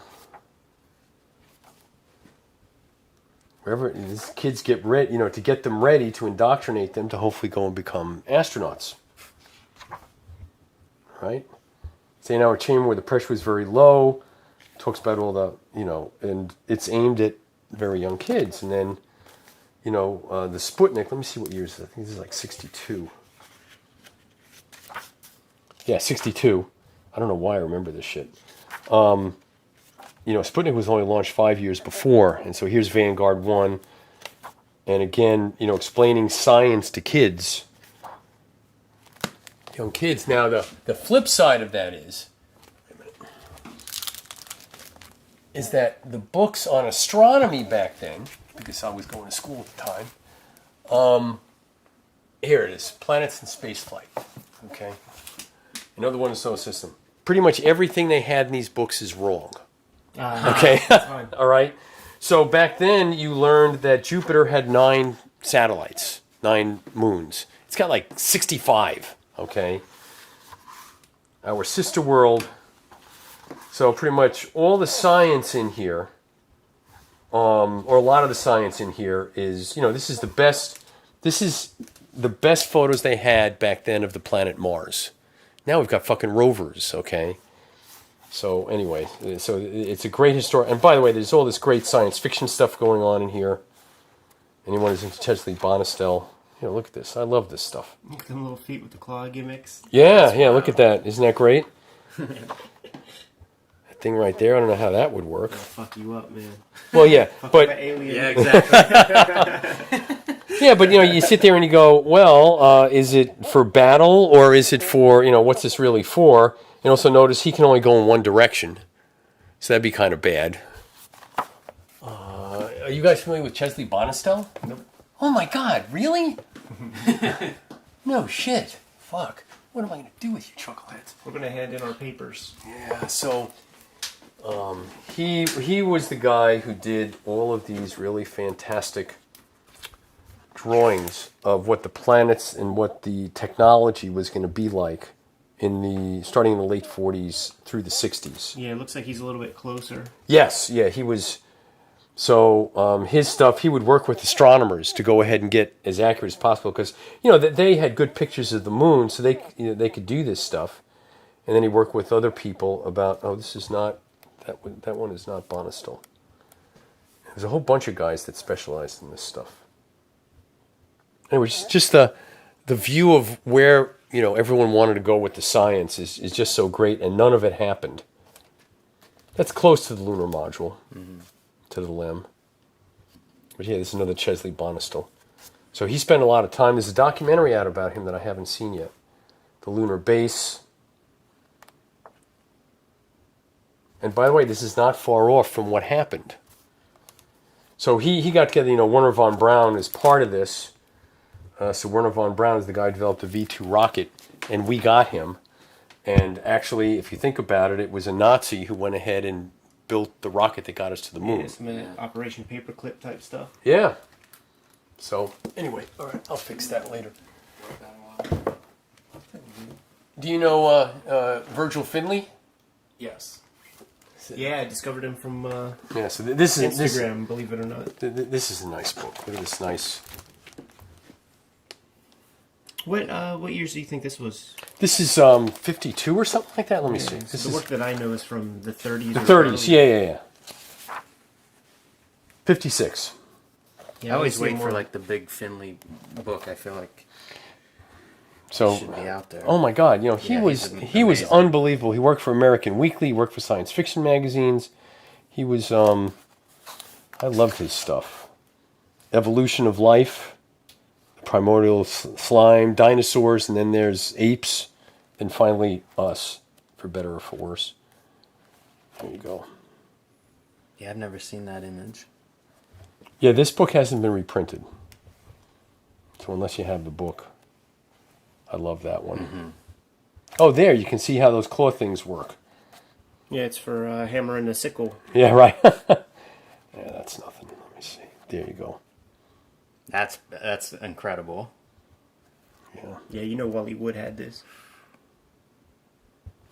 Yeah, so it's a great book, and I was lucky to find a really nice copy of it. That is really good Finley. Like, Yes. I haven't seen a lot of these images, and they're spectacular. Yeah, it's a great book.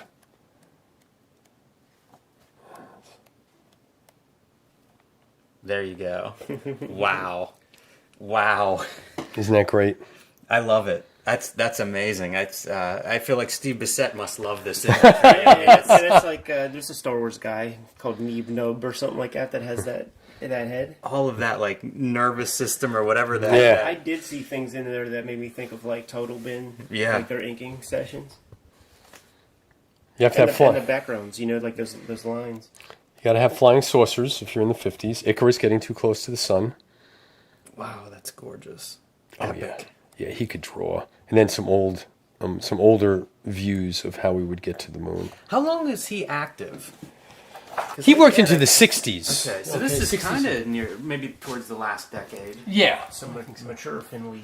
So, anyways, that's my rocket book collection. That's Jim Ottaviani, who does all his science stuff, came over here. This is where he hangs out when he visits? Well, I got this, then I got some stuff out of the closet, which I'll show you briefly before you go. Next time you come, it's for a whole different thing.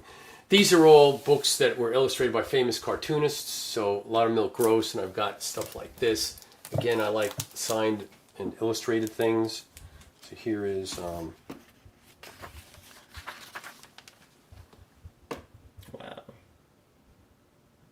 So here are the drawers, and before we get into the drawers, I just want to point out stuff, okay?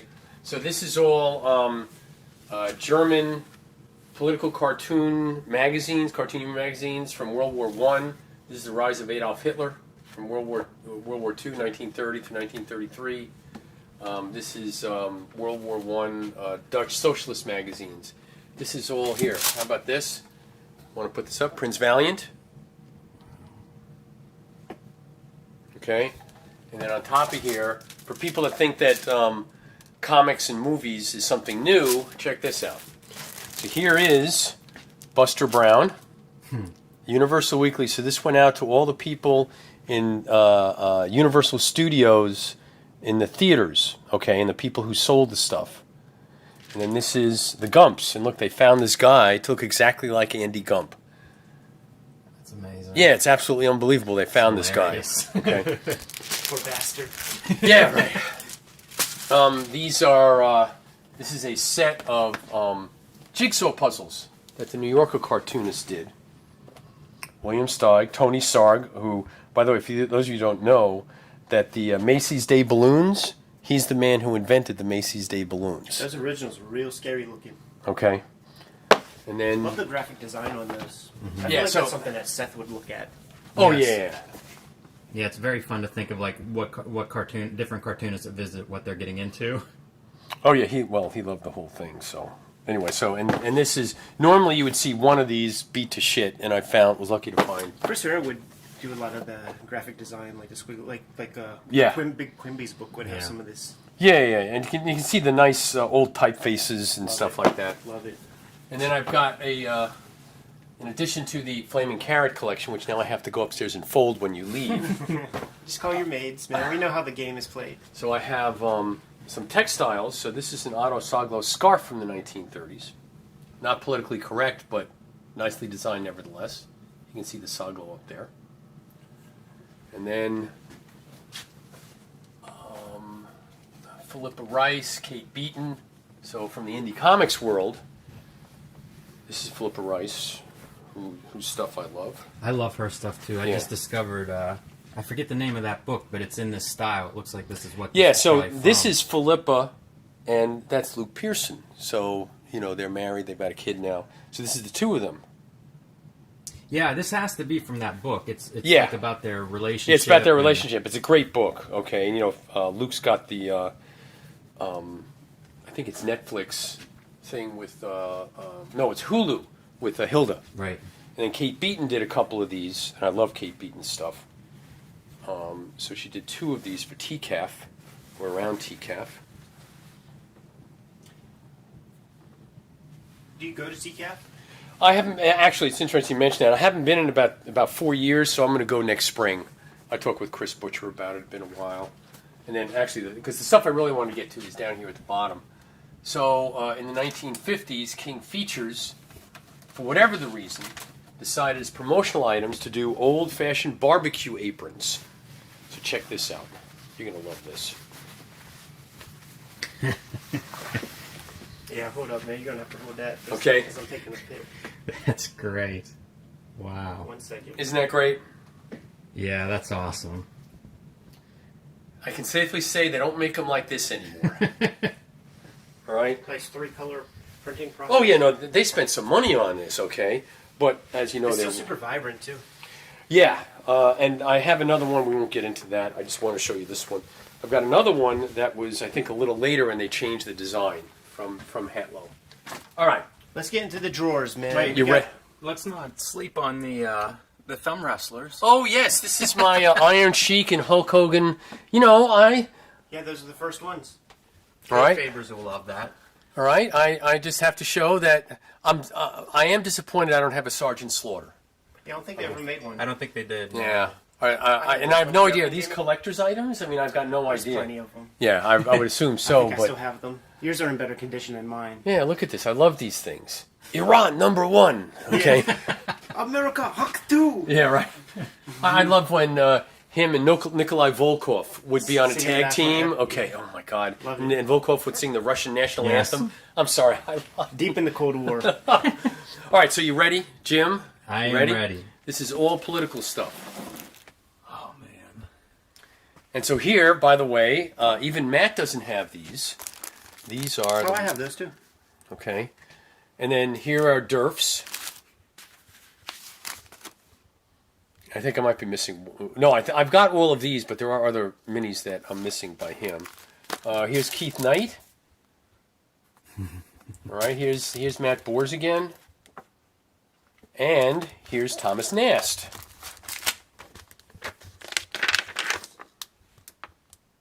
President's Message, 1887, Thomas Nast. So everybody is in here. John T. McCutcheon. This is all McCutcheon material. Her block. Have you ever seen this one? From Peter Cooper? No. Oh my God, this is great. Okay. Quoting Bob Dylan, the one who doesn't talk and swear. So this is all about George W. Bush. That's perfect.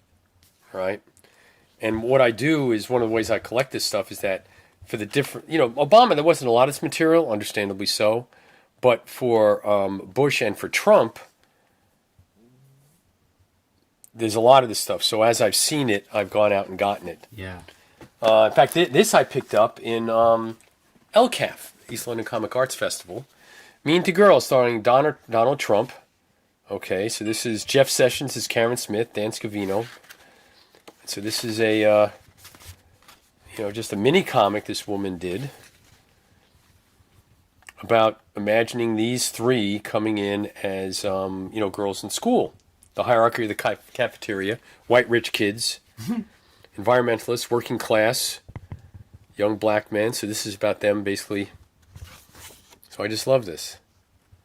Yeah, the principal can't believe the shit that's gone down since he lost power. That's good.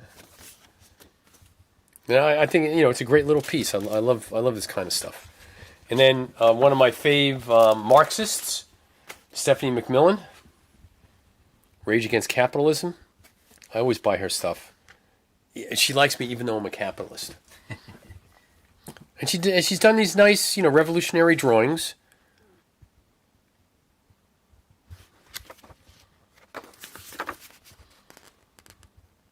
Yeah, that looks good. Yeah, she's down in Florida. Here we go. I got this. Where did I get this? I forgot where I got this. Anyway, Nomi Kane, Shut Up Donnie. Particularly uninspiring quotes from the 45th president.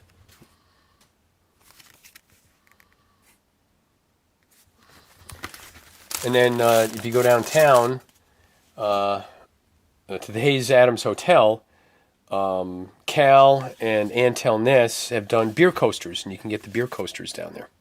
Those are the Cal ones. What is this one? Oh, the Alt-Left Manifesto. I forgot. This is another one. I forgot where I got it.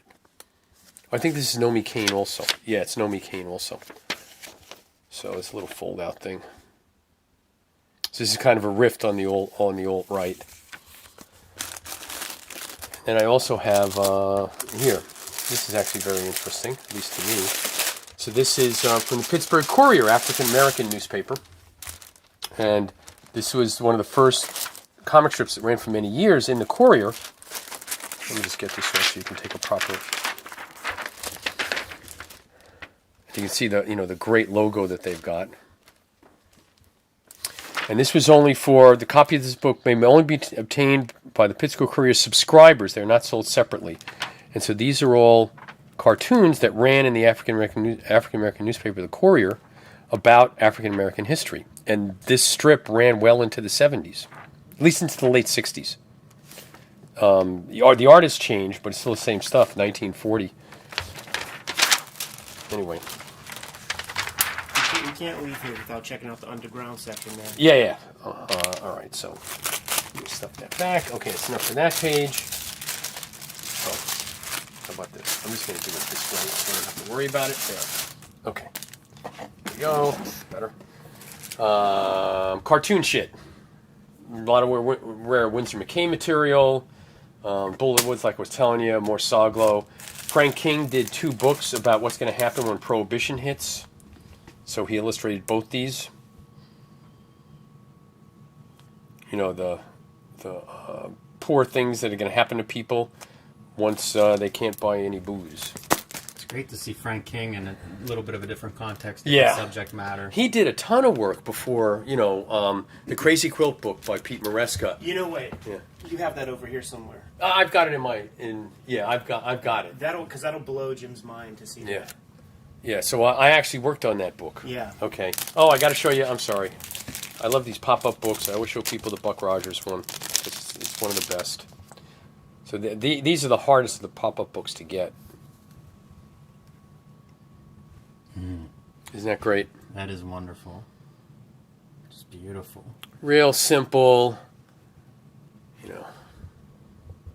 Those must be impossible to find too. That feels like an impossible thing to survive over time. Yeah. And there's a Mickey Mouse and a Popeye, but I won't belabor that.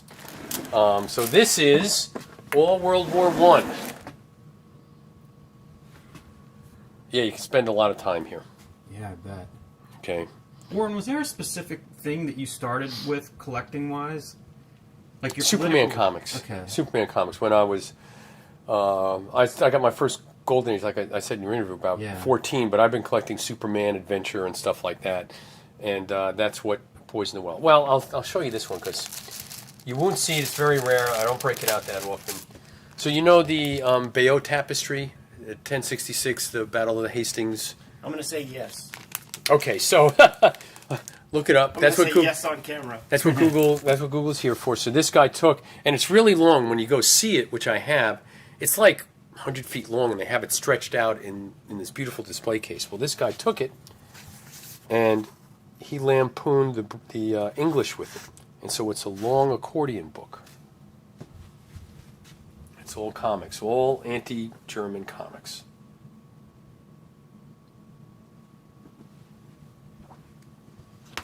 That's another one of those that looks like amazing to preserve that through time.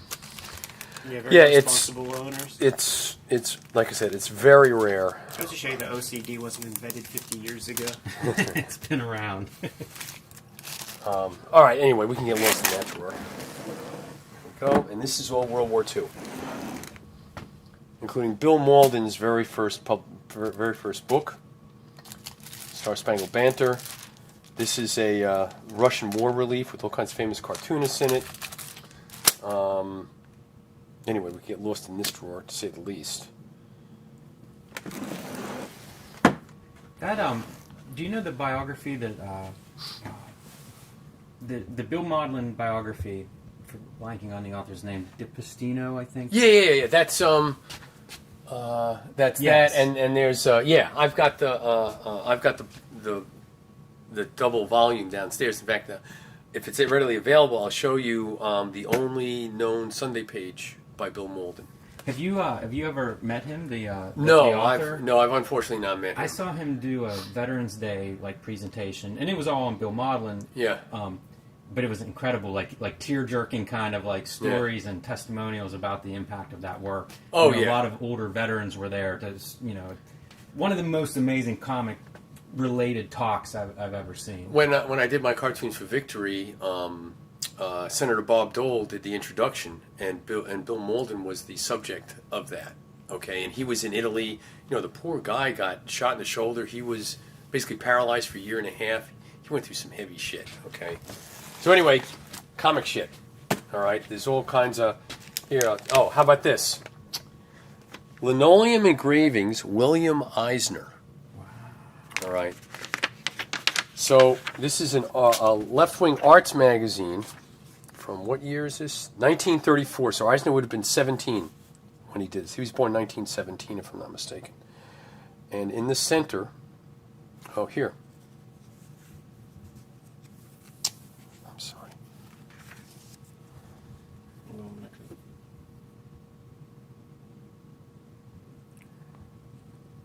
William Eisner. That's the graph. But in the center, here we go. He actually laid in. Oh, come on. Here we go, here. William Eisner. I'm trying to get the glare off of it. Yeah, it looks good. And I think there's... Oh, that's the back. I'm sorry. See, so they did this on separate paper and just laid it in the middle. I don't know if that's documented for him or not. That's a prank call, Dennis Kitchen. Well, I sent, as a matter of fact, I sent him scans of this because he didn't have it. Let me see. I do have a small Disney collection. This is considered the very first Walt Disney comic book. That's exciting. Was that put out by Dell or? Whitman. Yes. That a lot of people don't get a chance to see. Are you Crazy Cat fans? Absolutely. Have you ever seen the program? No. Guys, come on. I had a VHS tape. Yeah. It was like public domain, and it was one of those old tapes that it was dicey to put in the VCR, like those cheap old tapes. Yeah, well, this is the program to the jazz opera that was out, with all art that's only been printed here. So here we go. Jazz pantomime, music by John Alden Carpenter, based on the newspaper cartoons of Harriman, specially illustrated by Harriman. And he also did, as my understanding, he also did the set design. 1922. First performance, Town Hall, New York, January 21st. It's amazing, man. It's... There should have always been a camera behind your shoulder as you acquire this stuff, man. All right, so as you can see, but then there's this. Yeah. All right.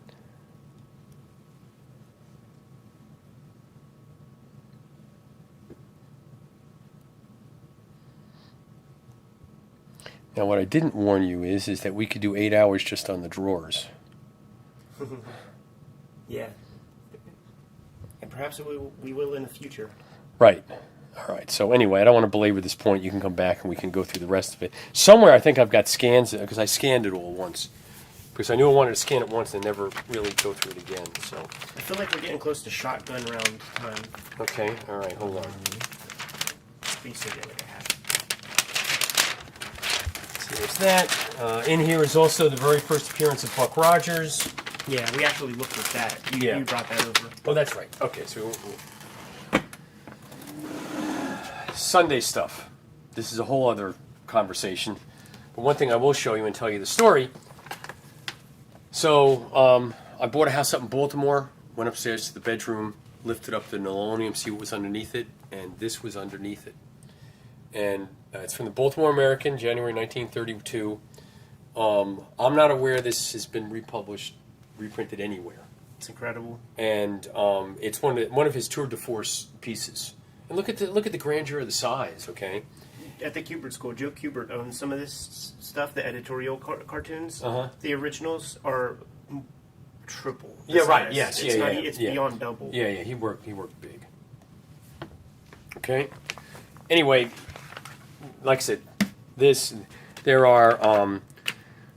were 10 weeks that Crazy Cat was printed broadsheet in terms of color Sundays in 1922. All the ones from 34 forward are tabloids. I have 5 of the 10. There, we'll do that. Did you see that, Nemo? Isn't that like, fuck, why can't we just like... You're the ones who said we have to go, okay? I'm just abiding by, I'm trying to accommodate my guests, okay? And this is... Oh, here.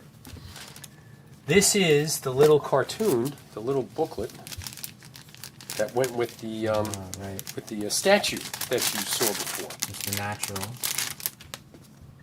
The Origins of Mr. Natural. Look at this. This is like, Chris Ware shit. Yeah. Okay? I need to get my... I've got good vision, but I need a magnifying glass for this. Oh, yeah. Right? And so we did this. I'm not aware this has ever been reprinted. Oh, my goodness. You know what? It hasn't, and some of that imagery showed up in, I believe, comics by Les Daniels, and I always wondered where the heck it came from. Yeah, so... Anyway. Like that image right there, that centerfold piece, that was printed in somewhere. I totally remember. So, but you guys have to go. That's okay. All right. For all you know, I'll stroke out tomorrow. The collection will be dispersed. You can do oh shit. You had the chance. Let me see. This is all English material. Ronald Searle, Roland Emmett. These are all advertising booklets by W. Heath Robinson, one of my faves. Struby, H.M. Bateman, French stuff, more British stuff. World War I, World War II stuff. Okay, there's a lot of amazing shit in this drawer, but that will be for the next time. All political stuff. These are the lefties. So these are all of the political cartoon books that the Communists did, the Daily Worker. Great cartoons 28, 27, 26. J. Edgar Hoover was alive, man. Oh yeah, no, I'd be on the shit He'd list. have your number. Yeah, right, yeah. This is all socialist cartoons. Speaking of presidential elections, so this is Art Young. This campaign in cartoons published by a new leader in the interests of the Socialist Party. Here is Red Portfolio, cartoons for socialism. Actually, I've scanned some of this, and the Nib has put some of them up. So, Warren, is it the Red Scare that kind of puts all of this stuff out of circulation? Like, there's so much socialism and communism. well, yeah, the 50s Red. It was a Red Scare after World War I, and then there was, of course, the ones in the 40s and 50s. And yeah, a lot of this stuff just disappeared, you know. I read a book about the origins of the FBI and Oh, of yeah. their early tasks really were just like if there was some like shady looking dude on the street corner getting Yeah. rid of this stuff, man. Yeah, right. They would hustle them out. Fuck Yeah. that guy up. Yeah. All right, ready? Let's see. This is all World War II material. Okay, including. Did you know about this spirit section?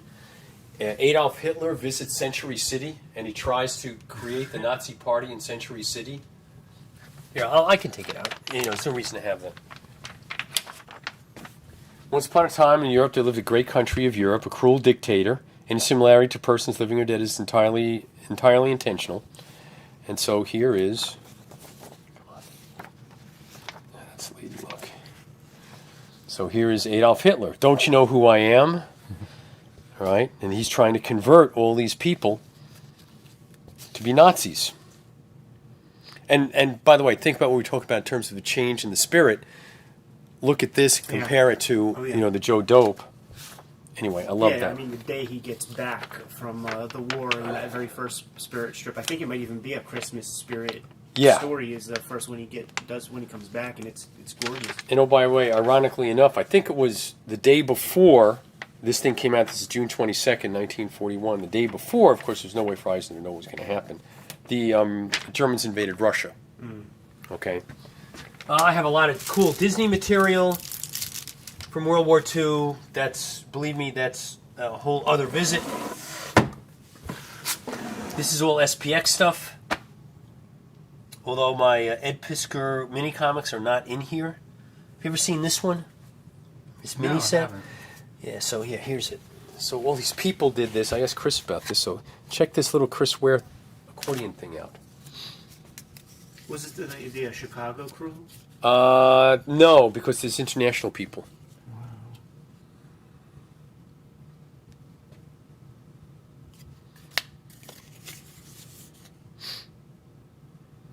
I feel like there are graphic novels that aren't that elaborate. Yeah, right. Yeah. Well. It's a lot of cartooning on those pages. All right, so I don't want to belabor that point.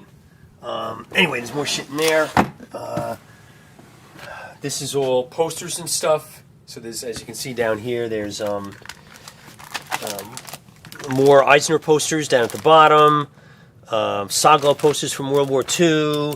This is a Tad Dorgan trolley car sign. So this would have gone up on the top of the trolley cars. And there was a whole ad campaign with famous people. Christy Mathewson of the New York Giants was one of them. The Tuxedo went ahead and had promote this.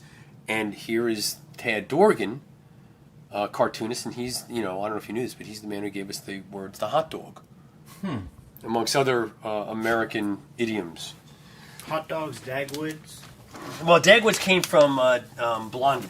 Well, comics. The comic strip, That's yeah. all I'm saying. Look at this great ad, Skippy, for Modest Westinghouse light bulbs. In the shape of the light bulb. And then, let me see, one more. Oh, yeah, here's one. Actually, Chris was very kind and gave this to me as a gift when he was here, not this time, but the last time. So it's a stand-up. Now, of course, what's going to happen is these people are going to see this stuff and go, well, why didn't you stay longer, okay? We want to see more shit. You know what? We got to cut out very, very soon. Yeah, And we're there. I'm going to get you on cam just to sign off before we This go. is all portfolios.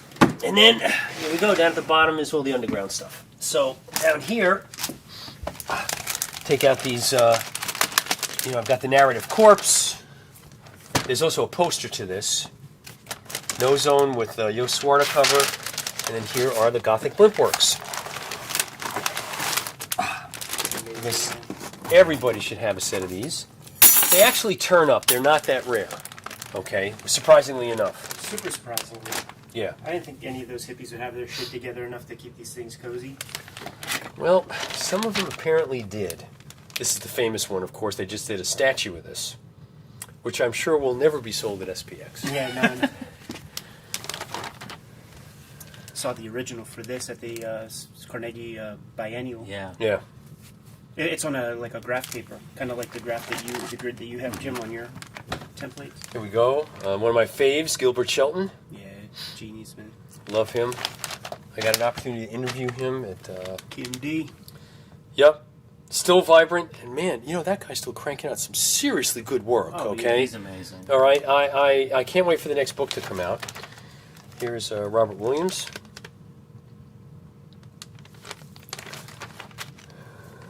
Another Crumb. Nice 3-color gimmick. Yeah, that's. Yep. These are just gorgeous. And another Crumb. Kind of phoning it in with that one. And then, I don't know if you've ever seen this. I love this Slash with this great Gary Panther cover. Came up with a conversation last night with Jaime Hernandez. I just... Iconic. Yeah, I saw this up for auction, and I had to have it. Okay. You know the funny thing, too, is what would this zipatone ever really be used for? That's like some stupid zip. But it's perfect in this context. Yeah. But that's it. And then Trash Man. Okay. Yeah, I love that. Spain Rodriguez. Yeah, I love this one. Okay. I learned what the word long pig meant after that. And then Narrative Corpse, that goes back there. That goes there. Then we've got Von Baudet Sun Pot. Have you ever seen this? No. Are you guys Von Baudet fans by any chance? Definitely. Yeah. So this is really nice because it's a... I was happy to get it. And there are lots of people who have great Von Baudet collections. Mine's sort of okay. Here we go. Sunpot Planet Schematic. No, it's the other way. There we go. Okay. Stick this back. We've got Basil Wolverton. This is a great book if you don't know about it. I think this was was this yeah, it's Glenn Bray. That's right. And they did this just phenomenal reprint job. When was this? The 70s or 80s? 75. When stuff like this just wasn't happening. This was an odd thing to have at that It's time. a beautiful size, man. What a book. Yeah. Wow. Oh, it's a great book. You guys don't know about this? Man. I've never seen this before. Well, that's why you come here, to see all the shit that you're now going to go ahead and it's just a tour de force, and most probably the best reprinting of Wolverton anywhere.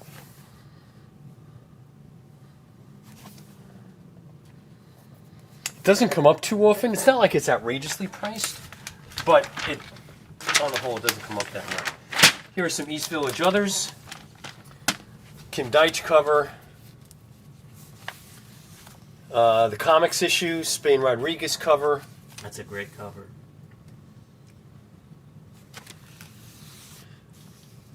Comics issue with a Crumb cover. Yeah, I love that I don't know one. if I've seen that before. That's fun.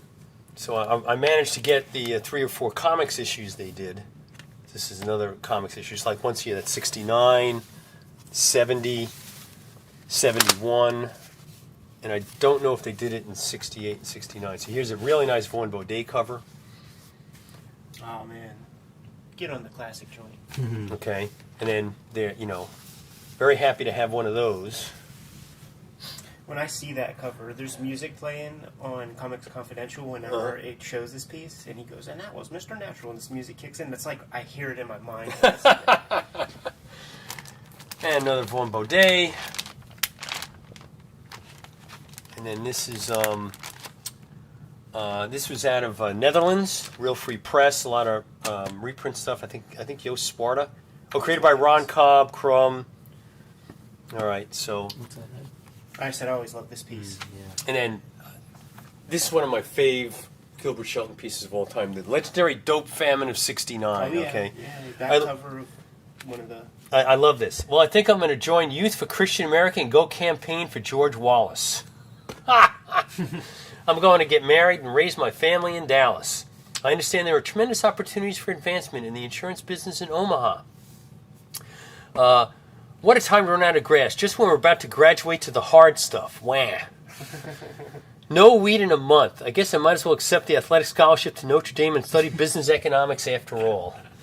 You know what? I have to amend it. Like, this is the original. This is the original, right? Yes. Yeah. Because I clearly remember. Yeah. So it was here, and then they repurposed it for Gothic Blinkworks later. Yeah. And then I got some other, miscellaneous covers. Oh, that Von Bodie piece is really beautiful. I've never seen that before. Yeah, it's a nice Von Bodie piece. That's really gorgeous. And then these were the Sunday papers out of San Francisco. So these were actually printed. So they wrapped up. You ever seen this before? No. So they actually printed them as Sunday pages. There's Jay Lynch. That's my man.